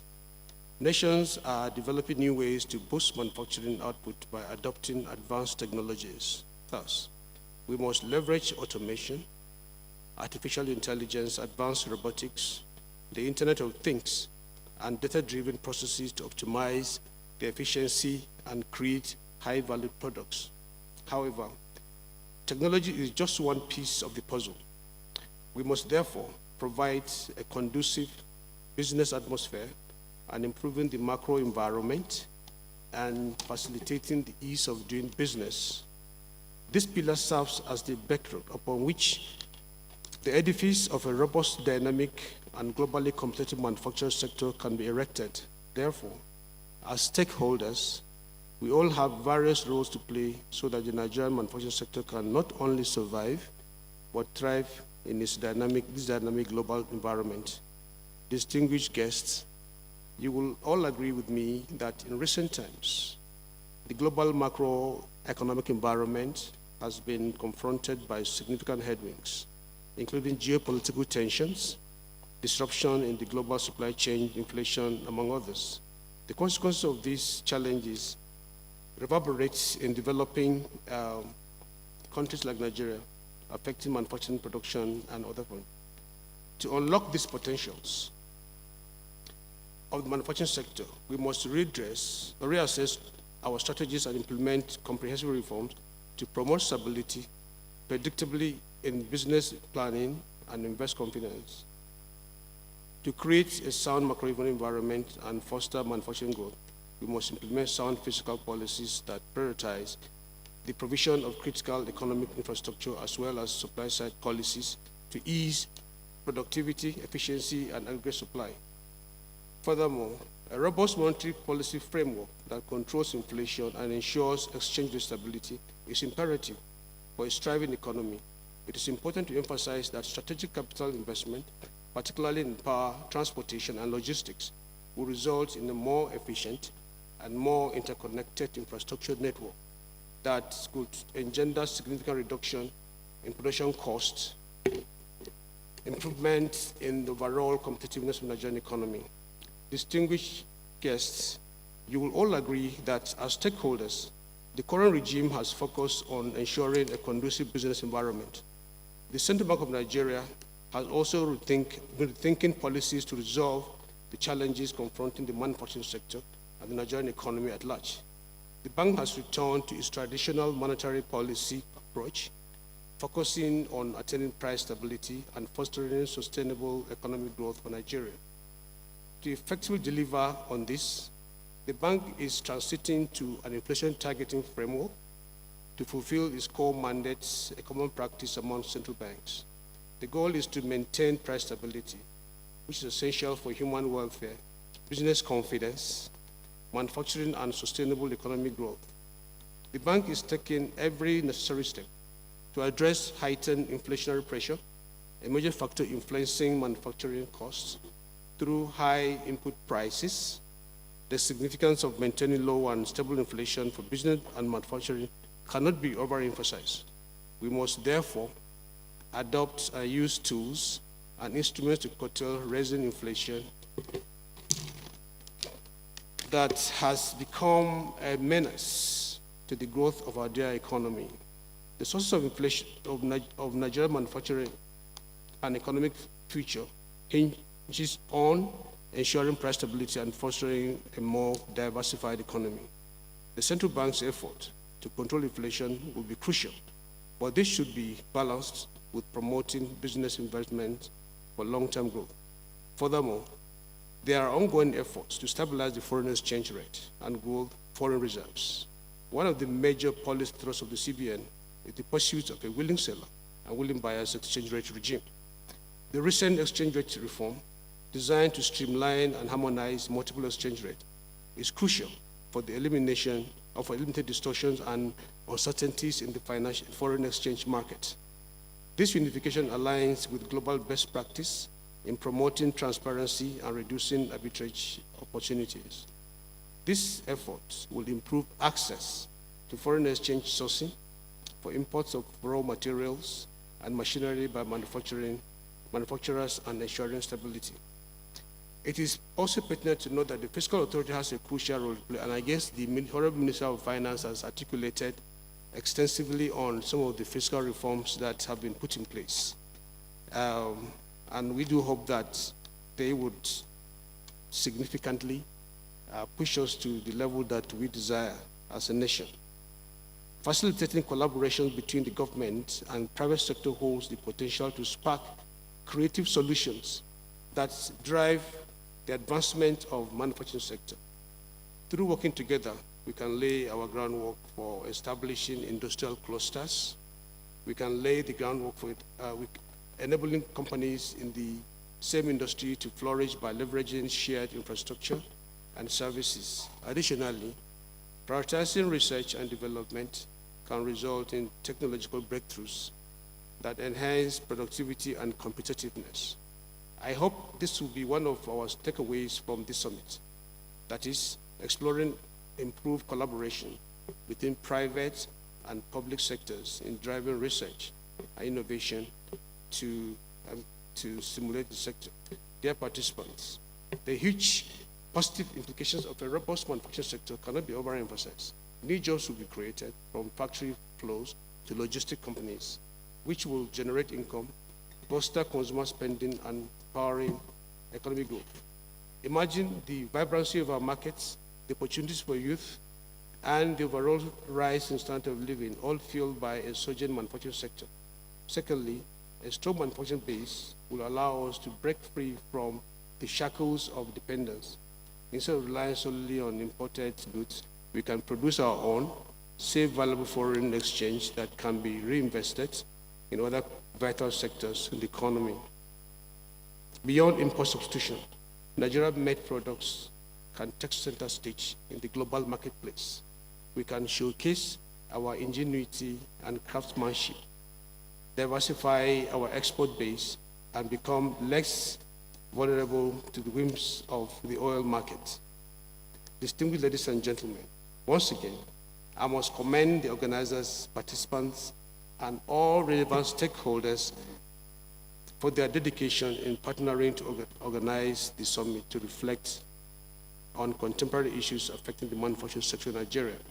Your collaboration, insights, and shared commitment are essential for fostering the growth of the manufacturing sector due to its pivotal role in the nation's economy. Let us begin today to renew our commitment to transformative growth, leveraging our collective strength to build a robust and dynamic manufacturing sector for our dear country. However, as stated earlier, this critical juncture presents challenges and opportunities. We must therefore acknowledge these realities to move forward. I would like to wish us all a very productive deliberation and engagement, as well as an enjoyable stay in the Federal Capital Territory of Abuja. Thank you for your kind attention. Thank you. Thank you so much. Please put your hands together for Mr. Kure, Mr. Ezra Kure from the Central Bank of Nigeria. All right, it's been an interesting day, and it's good that we're calling it close. So, Yoruba, of course, my name is Omotayo Okeomi, and there's a saying in Yoruba that says, Egunlani Keyin Gbale. It means that to wrap up something great, the big masquerade will show forth and cap all the conversations we're having today. And the big masquerade I'm referring to in this room is one who is very critical to the manufacturing sector. As a matter of fact, his activities is intrinsic to the success of manufacturers, and we're happy to have him in person in our midst to address us as we rethink manufacturing. Distinguished manufacturers in the house, please, with a resounding applause, let's make welcome the Controller General of Customs, Mr. Adewale Adeniyi, as he speaks on leveraging regional and continental trade for export development. Please put your hands together, manufacturers, for the big masquerade in the room. Welcome, sir. Thank you very much. I'm not too sure I know anything about masquerade, otherwise I would be speaking in a masquerading voice. Distinguished guests, ladies and gentlemen, I know I'm running a risk because I'm the last speaker and time is far gone. So I'll start by managing this time well by adopting the protocols which has been established by all the previous speakers today, particularly that of my chairman of the Nigeria Customs Service Board, the Honorable Minister of Finance. I am indeed very, very happy to be here to share my thoughts on the need for us to rethink manufacturing. And this is very important because of the critical importance of the manufacturing sector. It is very important for the diversification and the growth of our economy. And it is imperative that we continually reassess and improve our strategies to foster this vital industry. The fact is well known and established by the sustained attention that the government has given to the sector over these years that we must focus our attention on this sector. This commitment is entrenched in the policy direction of President Bola Ahmed Tinubu-led administration, which not only seeks to positively transform the sector, but also to promote our export products. And attached to this is the fact that there exists a lot of opportunities for us in the African Continental Free Trade Area. I therefore set for myself some basic objectives in this paper. The first one is that I want to share my insight into some of the existing incentives and the opportunities for manufacturers. You know some of them, and I'm happy that the minister also mentioned that in some few days, some additional incentives are going to be unfolded. And I also like to provide a detailed overview of the current state of play, at least from the perspective of the Nigeria Customs Service. We get a number of data periodically released by the Bureau of Statistics. But then in our system, we also do have the situation of what the state of manufacturing is, and I will be sharing some of those with you. And based on that, I intend to draw a number of deductions from the data that we are going to be seeing. I hope that they'll be able to put up this as my presentation progresses. And it's on the basis of those deductions that I will I'll pass some few messages. Perhaps some of those messages may not sound very sweet to our ears, but they represent a fair deduction that we can get from the data that we have. Now, let me start with some existing incentives, which are very clear to some of us. And the first major one is about the fiscal policy measures of government. Okay, you can move clearly because of, okay. The first one we can talk about are provided as duty exemptions and concessions on machineries and equipment. Those items of Chapter 84, 85, and Chapter 90 of the ECOWAS Common External Tariff. Some of these equipments are related to those that we use in agriculture, solid minerals, irons and steel, power, automobile, including the tire manufacturing sector and the textiles. The next one is the LPG plants establishment. These are institutionalized concessions that are provided for in the tariff. The third, the minister talked about it, is the ongoing initiative, the Presidential Gas for Growth Initiative, under which most of the critical items that are required for transformation into LPG are rated duty-free. We also have in the health and medical sector a lot of measures which are implemented to combat the spread of COVID-19, the granting of a number of duty exemptions on essential medical supplies, pharmaceuticals, medical equipment, and all items that are meant to support healthcare delivery and public health initiatives. The last one is the agric inputs. Certain agricultural inputs, such as seeds, fertilizers, pesticides, and equipment, are also given duty exemptions. In Chapter 99 of our tariff, most of you are familiar that we have the national list. These are items that have reduced import duty rates, and they are available to verifiable investors and manufacturers who require them as inputs. These are raw materials that are required for inputs in our production to promote and stimulate growth in these critical areas. We also have a number of incentives in the renewable energy sector. Fiscal policy measures support the importation of machinery and equipment for renewable solar energy. A lot has been talked about the automotive industry development and how we should also try to reposition and strengthen that industry. The Nigerian Automotive Industry Development Plan provides policies on CKDs and SKDs under Chapter 98 of our tariff for bona fide assemblers and manufacturers. And I'm happy to see so many of them here. I'm happy to see that they are doing well, and we promise them that hopefully we would be able to patronize them and proudly use some of their vehicles that are produced in Nigeria. There is also the VAT exemption. Imported raw materials and packaging materials for baby diaper manufacturers, for example, are exempted from VAT.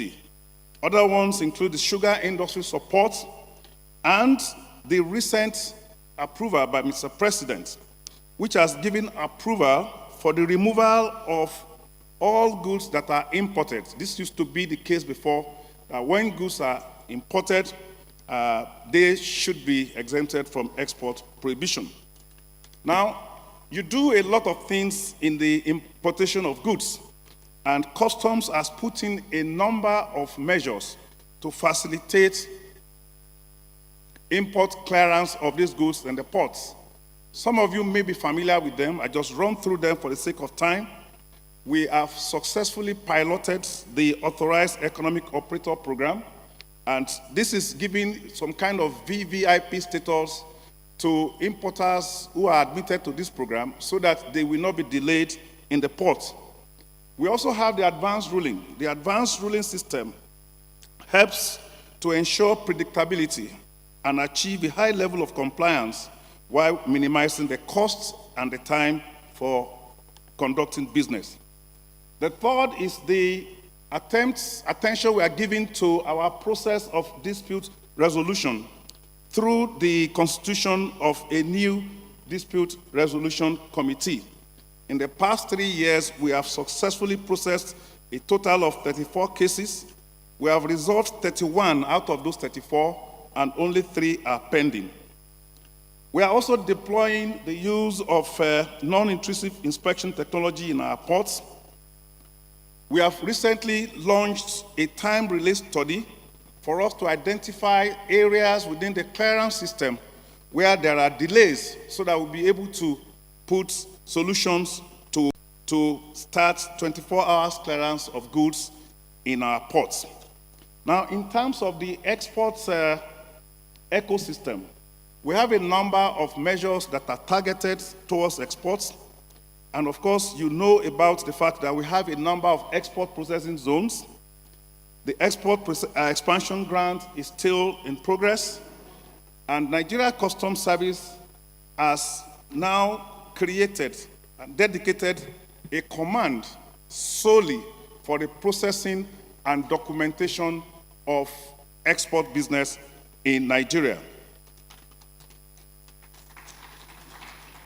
There are a number of other initiatives that we are doing, and this we are doing in conjunction with other agencies of government, particularly the Nigerian Export Promotion Council.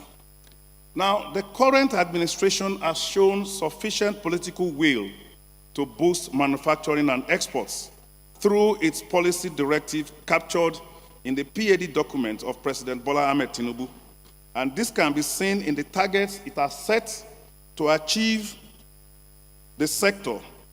And customs has decided to align itself and our policy towards all of this that you see on the slide. For the want of time, I may not want to go through all of them, but these are all areas, one way or the other, that affects the manufacturing section. We want to pay attention to our trading environment. We want to decongest the ports. We are working with a number of other agencies of government to do that. We are enforcing 48-hour clearance of goods, which has been espoused in the Executive Order 001. We want to launch single window. The minister talked about it earlier.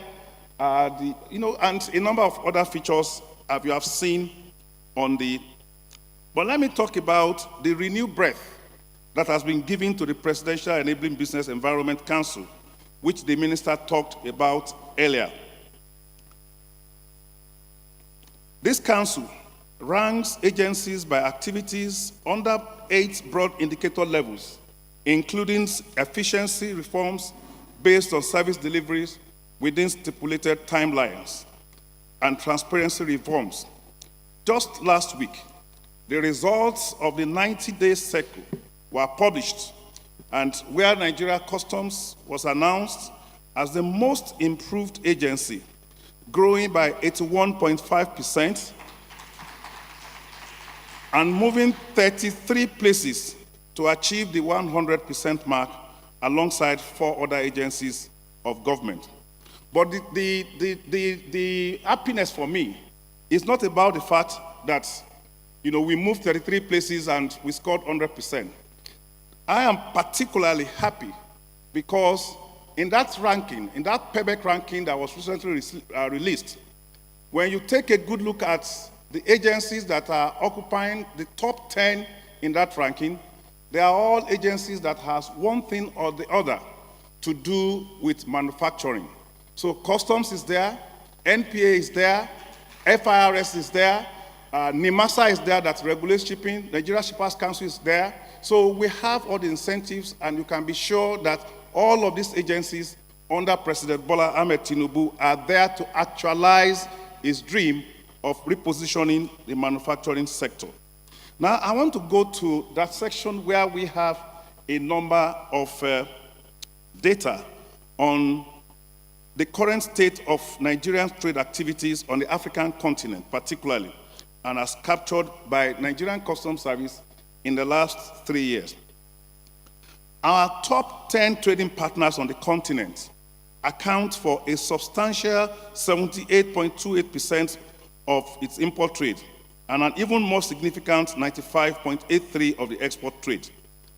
This concentration of trade among just 18% of African countries, just about 10 out of 53, those are the major trading partners, indicates a high reliance on a few key trading partners, meaning that we are not spreading our options enough in the baskets that we have.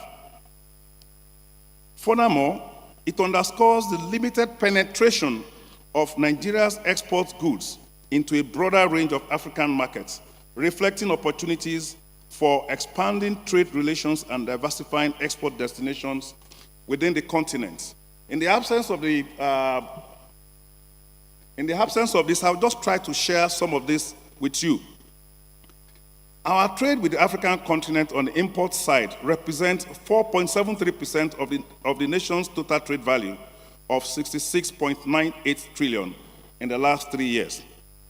South Africa is the leading import partner, and it contributes approximately 759 billion. And surprisingly, this is followed by our neighbors, Togo and Ghana, with 286 billion and 267 respectively. There are others in that category, including Cote d'Ivoire, Egypt, and Benin. And this reflects perhaps our diverse import sources within the continent. Now, the nature of that import from Africa is primarily focused on specialized maritime equipment, energy-related products, and raw materials that are critical for the industrial energy sector. So leading this list are light vessels, fire floats, floating cranes, and other unspecified vessels of HS code 8905, and they make together 10% of our total imports, valued at about 286 billion.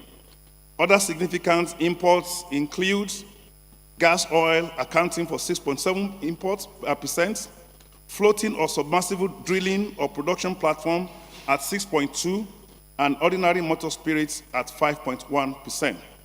On the export side, our trade with the African continent accounts for only 10.4% of our total export value in the last 3 years. And South Africa is still the largest export destination, with an impressive value of 3.41 trillion naira. After South Africa, we have Cote d'Ivoire and Senegal with export values of 2.38 trillion and 1.4 trillion respectively.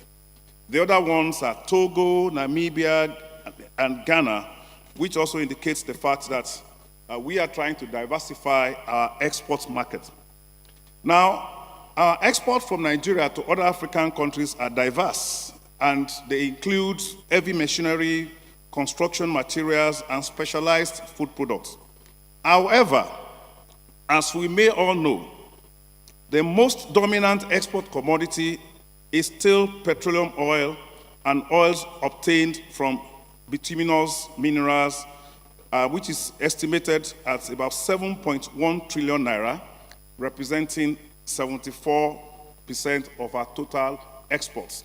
So this means I will be making some deductions. This means that there's still a lot of opportunities for manufacturers to take advantage of what is happening in the exports markets. Now, the challenges, because I'm a customs officer and I work with you all of the time, I know the challenges faced by the sector. Some of them have been identified. Perhaps the most critical one is the issue of the exchange rate fluctuations over the last 1 or 2 years. But I'm happy that my colleagues from Central Bank spoke before me, and you have already talked about the willing seller, willing buyer, whatever it means, meaning that they offer what they have, and you buy it at the market rate. However, I share the pain that the volatility in the exchange rate has created a lot of problems for our operators in the manufacturing sector. Between January and February 2024 alone, we recorded as much as 45% reduction in the cargo throughputs in our ports. Well, if we are pursuing revenue, we know what this means for us. I'm happy to inform you that through the intervention of the Minister of Finance and the Parliament, there is now a renewed attempt to work out between Nigeria Customs Service and the Central Bank of Nigeria spot rates that will be used that will enable manufacturers to have some degree of predictability in their business. The minister has also spoken about the move of Nigeria Customs Service to embrace better use of technology, which we hope to reduce the time it takes for us to do our business. And I know that another speaker has come before me. I might not be the last speaker. I need to quickly move to my recommendations. And I just proceed by talking about the fact that we recognize the impact of exchange rate fluctuation on manufacturing. Our discussion with Central Bank and the Minister of Finance will be sustained with a view to finding a lasting solution to this. The second one, we will continue to explore the use of technological advancements in customs operations. We're hoping that our customs modernization project would create the opportunity for us to do better in this area. We will continue our sensitization and awareness campaign, and of course, we will also want to engage more with Manufacturers Association of Nigeria. We will strengthen compliance and enforcement mechanism to ensure that we protect goods that are made in Nigeria so that they will not be imported or smuggled into Nigeria. Let me end with a number of deductions that I've made from the data that I shared with you earlier. The first one, whether we like it or not, Nigeria government is giving comprehensive incentives to strengthen the manufacturing sector. Even if they are not enough, the incentives have always been there. And I'm happy that the minister also announced that in the next few days, more of those incentives would be given to us. Number two, trade data is very, very important. We seem not to pay enough attention to trade data in Nigeria. Ensuring the accuracy and integrity of this data is crucial for informed decision-making. The data captured by customs over the past 3 years highlights significant trading partnerships and trade volumes, which are essential for assessing economic performance, for planning and identifying the opportunities for growth.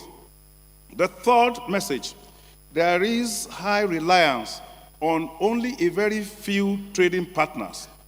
Our trade is highly concentrated among a small number of African countries, with the top 10 partners accounting for as much as 78% of imports and 95% of exports.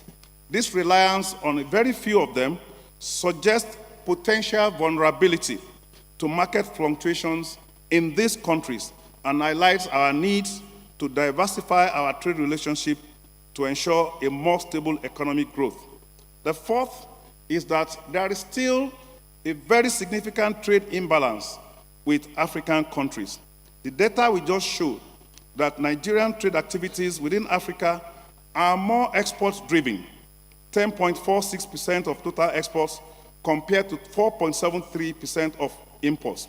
This imbalance suggests that Nigeria is a net exporter to the continent, particularly of crude oil. And because it is crude oil, it is actually not showing us the true picture. And we need to have strategies to balance this trade by increasing imports and diversifying exports for our benefits. The fifth is that there is opportunity for expanding trade and market penetration. The limited penetration of our export goods into a broader range of African markets reveals significant opportunities for all our manufacturers. The sixth is the dominance of energy-related imports and exports. Both Nigerian imports and exports are heavily dominated by energy-related products. On the import side, specialized maritime equipment and energy-related products are critical for the industrial sector. On the export side, crude oil overwhelmingly dominates, accounting for 74.2%. So our emphasis on the central role in the energy sector within Africa points to the importance to further develop our industrial and technological capacities to diversify our energy sector. And finally on this, I have the implication of PEBEC ranking. The recent announcements of customs as the most improved agencies, or rather, the inclusion of agencies that are involved in maritime sector can be attributed to a number of measures which customs has taken over the years. And we just want to let you know that we will continue to listen to you because we want to earn your trust and your confidence. I want to wrap my discussion on the last pillar of our relationship, which is stakeholder engagement. Nigeria Customs is engaging very new stakeholders, such as the Health Federation of Nigeria, that we had insufficient interactions with in the past. The objective here is to see how we can work together to make life easier for Nigerians. This model can also be adopted with other subgroups under the umbrella of the Manufacturers Association of Nigeria. We will not stop at just being announced as the most improved agency of government in Nigeria. We want that improvement to be cascaded down to every household in Nigeria. Now, as I leave the podium, two quick thoughts. Every customs officer, when you see us these days, we have a uniform code. That's the thing we wear, our caps and things like that. Now, as the Controller General of Customs, because of the commitments that we have to join you in rethinking manufacturing, in the next few days, I will be challenging every customs officers and men to put on a manufacturing hat. We want to put your operation, we want to put your challenges, we want to put everything that you do, your aspiration, at the heart of our operation. So when we put on a manufacturing hat, we know where your shoe pinches. We know what your problems are, and we know how to work with you and solve those problems. Finally, sometimes in May 1971, the Manufacturing Association of Nigeria was founded. Some of the founding fathers we saw in the documentary, the role they played to lay the economic foundation for Nigeria. Nigeria Customs Service, on a day to be agreed with the Manufacturing Association of Nigeria, we pick a date in May, and we will dedicate it as Manufacturers' Day. During this day, it will be an opportunity for us to engage, to listen to them, to know what their problems are, and to provide solutions to them. I wish you a successful conclusion of this summit. Thank you very much.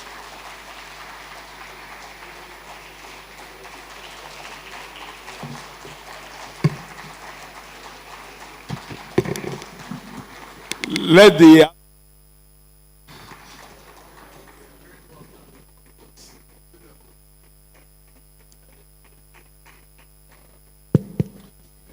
distinguished ladies and gentlemen, I am not surprised at the standing ovation. I want to believe that the manufacturers in-house here today have received some of the things they are expecting. Permit me to say that when it comes to stakeholders' engagement, you cannot beat the Comptroller General of Customs, Mr. Adeni. I'm not surprised at all, given your background and your professionalism. Manufacturer's Heart and Manufacturer's Day, those are the things that he has dangled to us this as a mark of solidarity and as a mark of unification. And I think that is what we are actually expecting. We'll get there with time. Thank you so much for that wonderful speech. One of the things that the Comptroller General said, which caught my fancy, was the issue of trade data. And I think that is very, very important for us to take home and take note of. He has been able to also give us a lot of data. In other words, when you have data-driven decisions, you are likely to have a more reliable decision so that you will not be basing it on assumptions. So now he also talked about promoting goods that are made in Nigeria. And that is taking me to our next step. We were just about to round up the whole exercise today.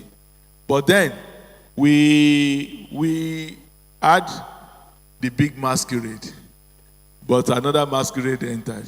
So we'll give room for this new masquerade. But permit me before then to welcome, especially to this occasion, the Honorable Minister of Agriculture and Food Security, Senator Abubakar Kyari. You are most welcome.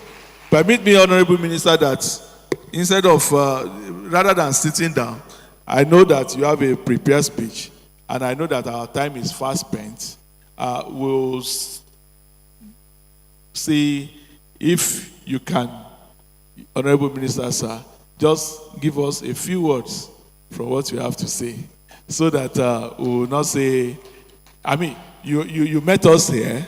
We know something must have kept you behind, but that you were able to make it here shows the level of commitment that you have shown to this occasion. So we'll give you 5 minutes, Honorable Minister, to say something. Thank you very much. Please, let's welcome him to the podium.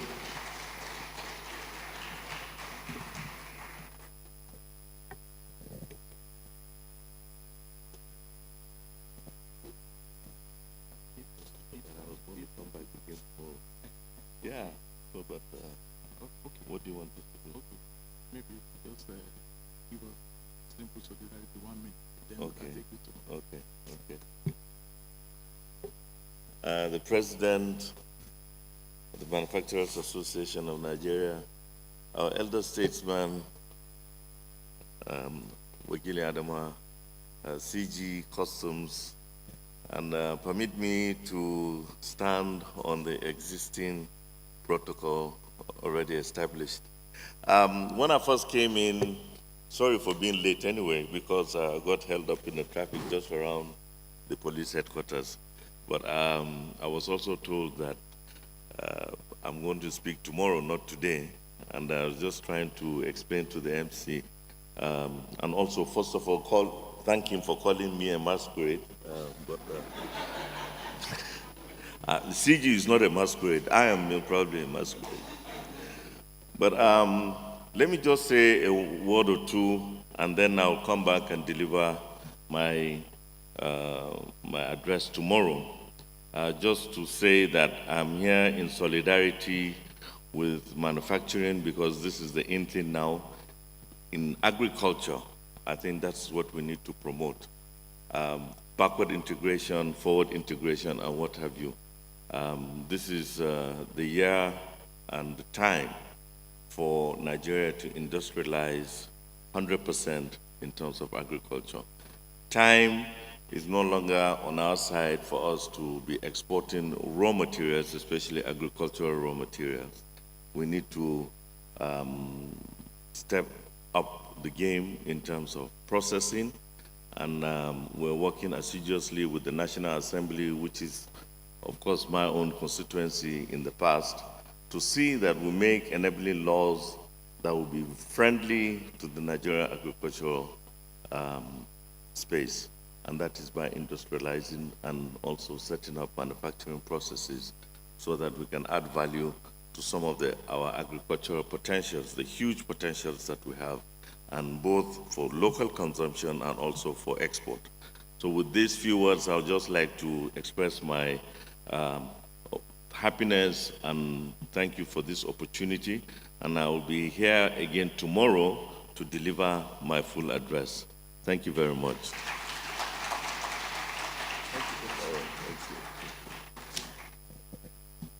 Thank you very much, Honorable Minister. Please, can we appreciate him once more?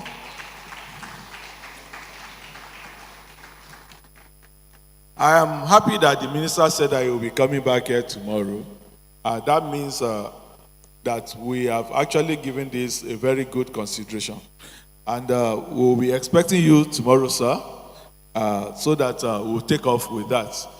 Tomorrow, we are going to be discussing most of these things that have been raised today, as I said earlier on. So we implore everybody to come around tomorrow. But then, when you see young people dancing and jumping up, you need to look behind them and know that there are some elders that are saying, go ahead, we are behind you. And as they say that all is well that ends well, I will have the honor and privilege to invite one of the elders in the house, a former president of the Manufacturers Association of Nigeria, and the Wakili Adamawa Ambassador Azan Adamu, CON, to give the vote of thanks on this occasion. Please, ladies and gentlemen, help me to welcome Ambassador Azan Adamu to the podium. Okay, you can do it there. I'll bring the microphone to you. Oh, okay. You see, thank you so very much for this. Thank you very much, sir.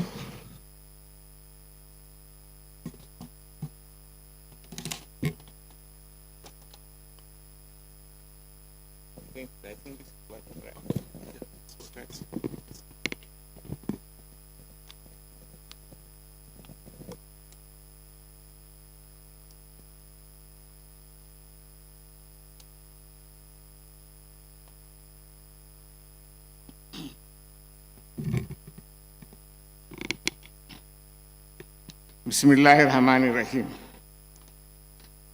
Your Excellency, President Bola Ahmed Tinubu, GCFR, ably represented by His Excellency, the Vice President, Senator Kashim Shettima, GCOL,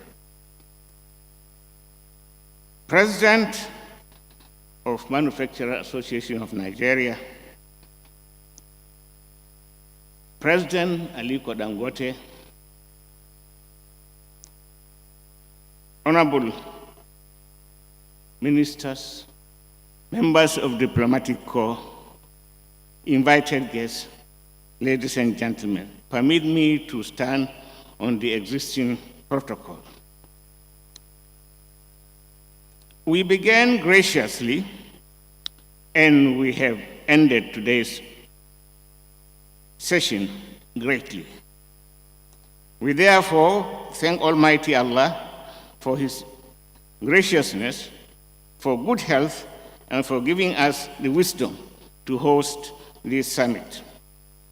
Our deepest appreciation goes to our President, His Excellency, President Bola Ahmed Tinubu, GCFR, Your Excellency, in the spirit of your magnificent and keen interest in developing our nation's manufacturing base, you have given us extraordinary support for this summit.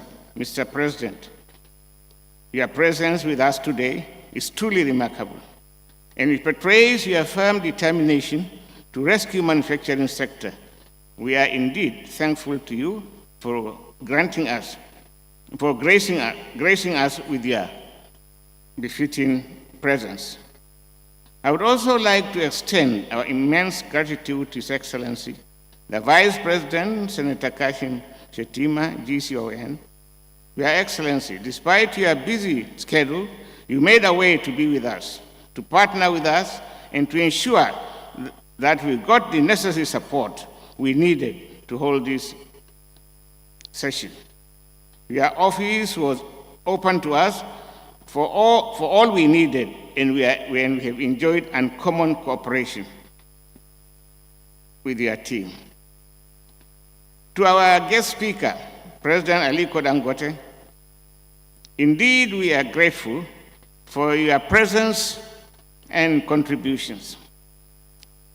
We sincerely appreciate the momentous support we got from the presidency. Without the approval and the active participation of the presidency, this summit wouldn't have come to fruition at this critical time when our industry and economy needed it most.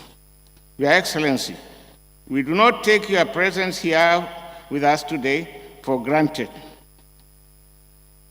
We are convinced that you will always answer our call when we call upon you, sir. To our honorable ministers, Minister of Finance and Coordinating Minister for Economy, Mr. Edu, Honorable Minister of Industry, Trade and Investment, Dr. Soka Anete, Honorable Minister of Power, Chief Adebayo Adelebu, Honorable Minister of Agriculture and Food Security, Senator Abubakar Kiari. I recognize and extend our unwavering gratitude to the Governor of Central Bank, Mr.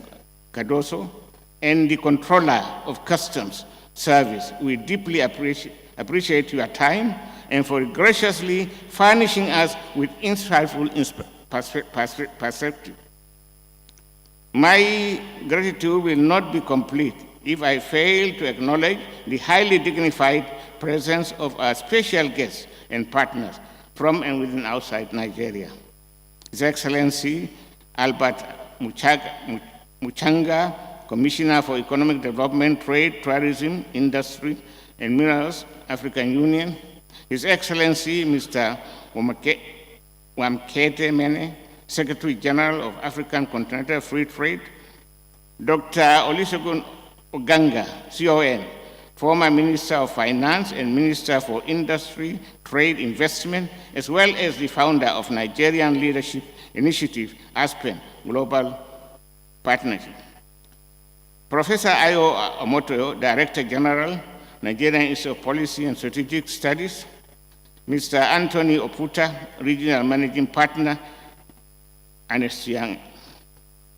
We sincerely appreciate the sacrifices you have made in gracing this high-level gathering. History will always remember your contribution to bringing Nigerian manufacturing to a better state. I am convinced that today's discussions have set forth the right direction and approach to the development of our manufacturing sector. As we have repeatedly emphasized, we cannot prosper as a nation without a vibrant and competitive manufacturing base. We need to intentionally prioritize the provision of supportive policies for domestic manufacturing. It is not enough to discuss and agree on policy options for manufacturing sector's development. We have had a lot of discussions in the past. However, government have been overlooked the necessity of adequate policy implementation, effective monitoring and evaluation, and policy continuity to achieve the desired goals. We are convinced that the Asiwaju Bola Ahmed Tinubu administration has blazed the trail in public-private sector engagement and consultation. We commend Your Excellency and implore you to utilize the outcome of the stakeholder engagement on the policy formation and also implementation processes. We equally urge Your Excellency to ensure that the sector's operations is not disrupted by apparent policies and incidents of policy somersault without consultation with the relevant stakeholders. This administration, at its critical time in the history of our nation, have selflessly and relentlessly confront the binding constraint that limits our performance, and work with us to overcome them. Also, the 5 pillars we are focusing upon at this summit should be prioritized by the government and fully supported by all other relevant authorities, industrial stakeholders. This will provide the appropriate business supportive environment for manufacturing to thrive. We must work together to actualize and sustain manufacturing. As our elders remind us, it takes a village to raise a child. The child is the Nigerian manufacturing sector, and collectively we are the village, and shares a common objective and commitment. We should spare no effort as we commit to replacement of a strong manufacturing sector. He who plants a seed today repeats harvest tomorrow, says the adage. The steps we have taken today through this summit will usher in great returns in the near future. To our partners, international collaborators, and members of Manufacturers Association of Nigeria, the summit organizing team, and to each and everyone present, we deeply appreciate your presence and participation. As we depart from today's session to convene again tomorrow, let's bring new perspective and innovative ideas that our manufacturing sector needs to thrive. It is important so that Nigerian manufacturers can stand tall as pillars of economic prosperity of our national pride. I thank you.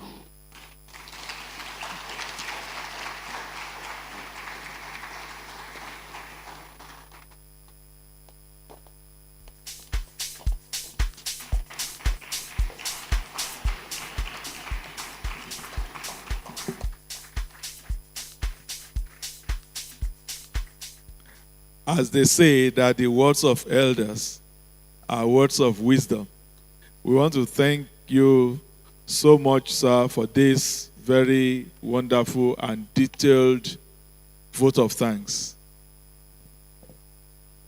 And it's on this note we've come to a wonderful end of the day 1 of the Nigerian Manufacturers Summit. The brochure you have with you clearly details the activities that would happen for the next 2 days. Tomorrow we have the syndicate sessions. We have 5 pillars, and each of those 5 pillars have focus group discussion. A good number of us have different focus group we've been assigned to. Please, let's make it early tomorrow as we engage at our different focus group. And also on day 3, we have the presentation of all the discussions we had on day 2, which will be presented to the Vice President, and we will take it from there in making it a policy as we rethink manufacturing.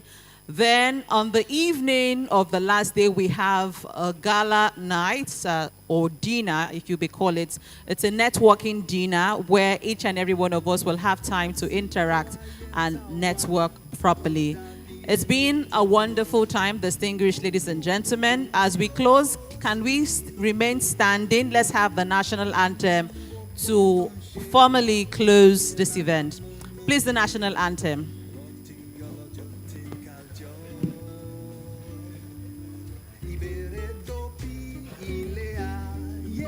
The national anthem, please.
They say all is well that ends well. We bid each and every one of us a very great night's rest, and we expect those that will be at the focus group discussions tomorrow to please come early so that we can start. All right. The exhibition ground is still open tomorrow as well as on Thursday. And if you felt like donating your phone to the summit, but now you're deciding to change your mind, kindly see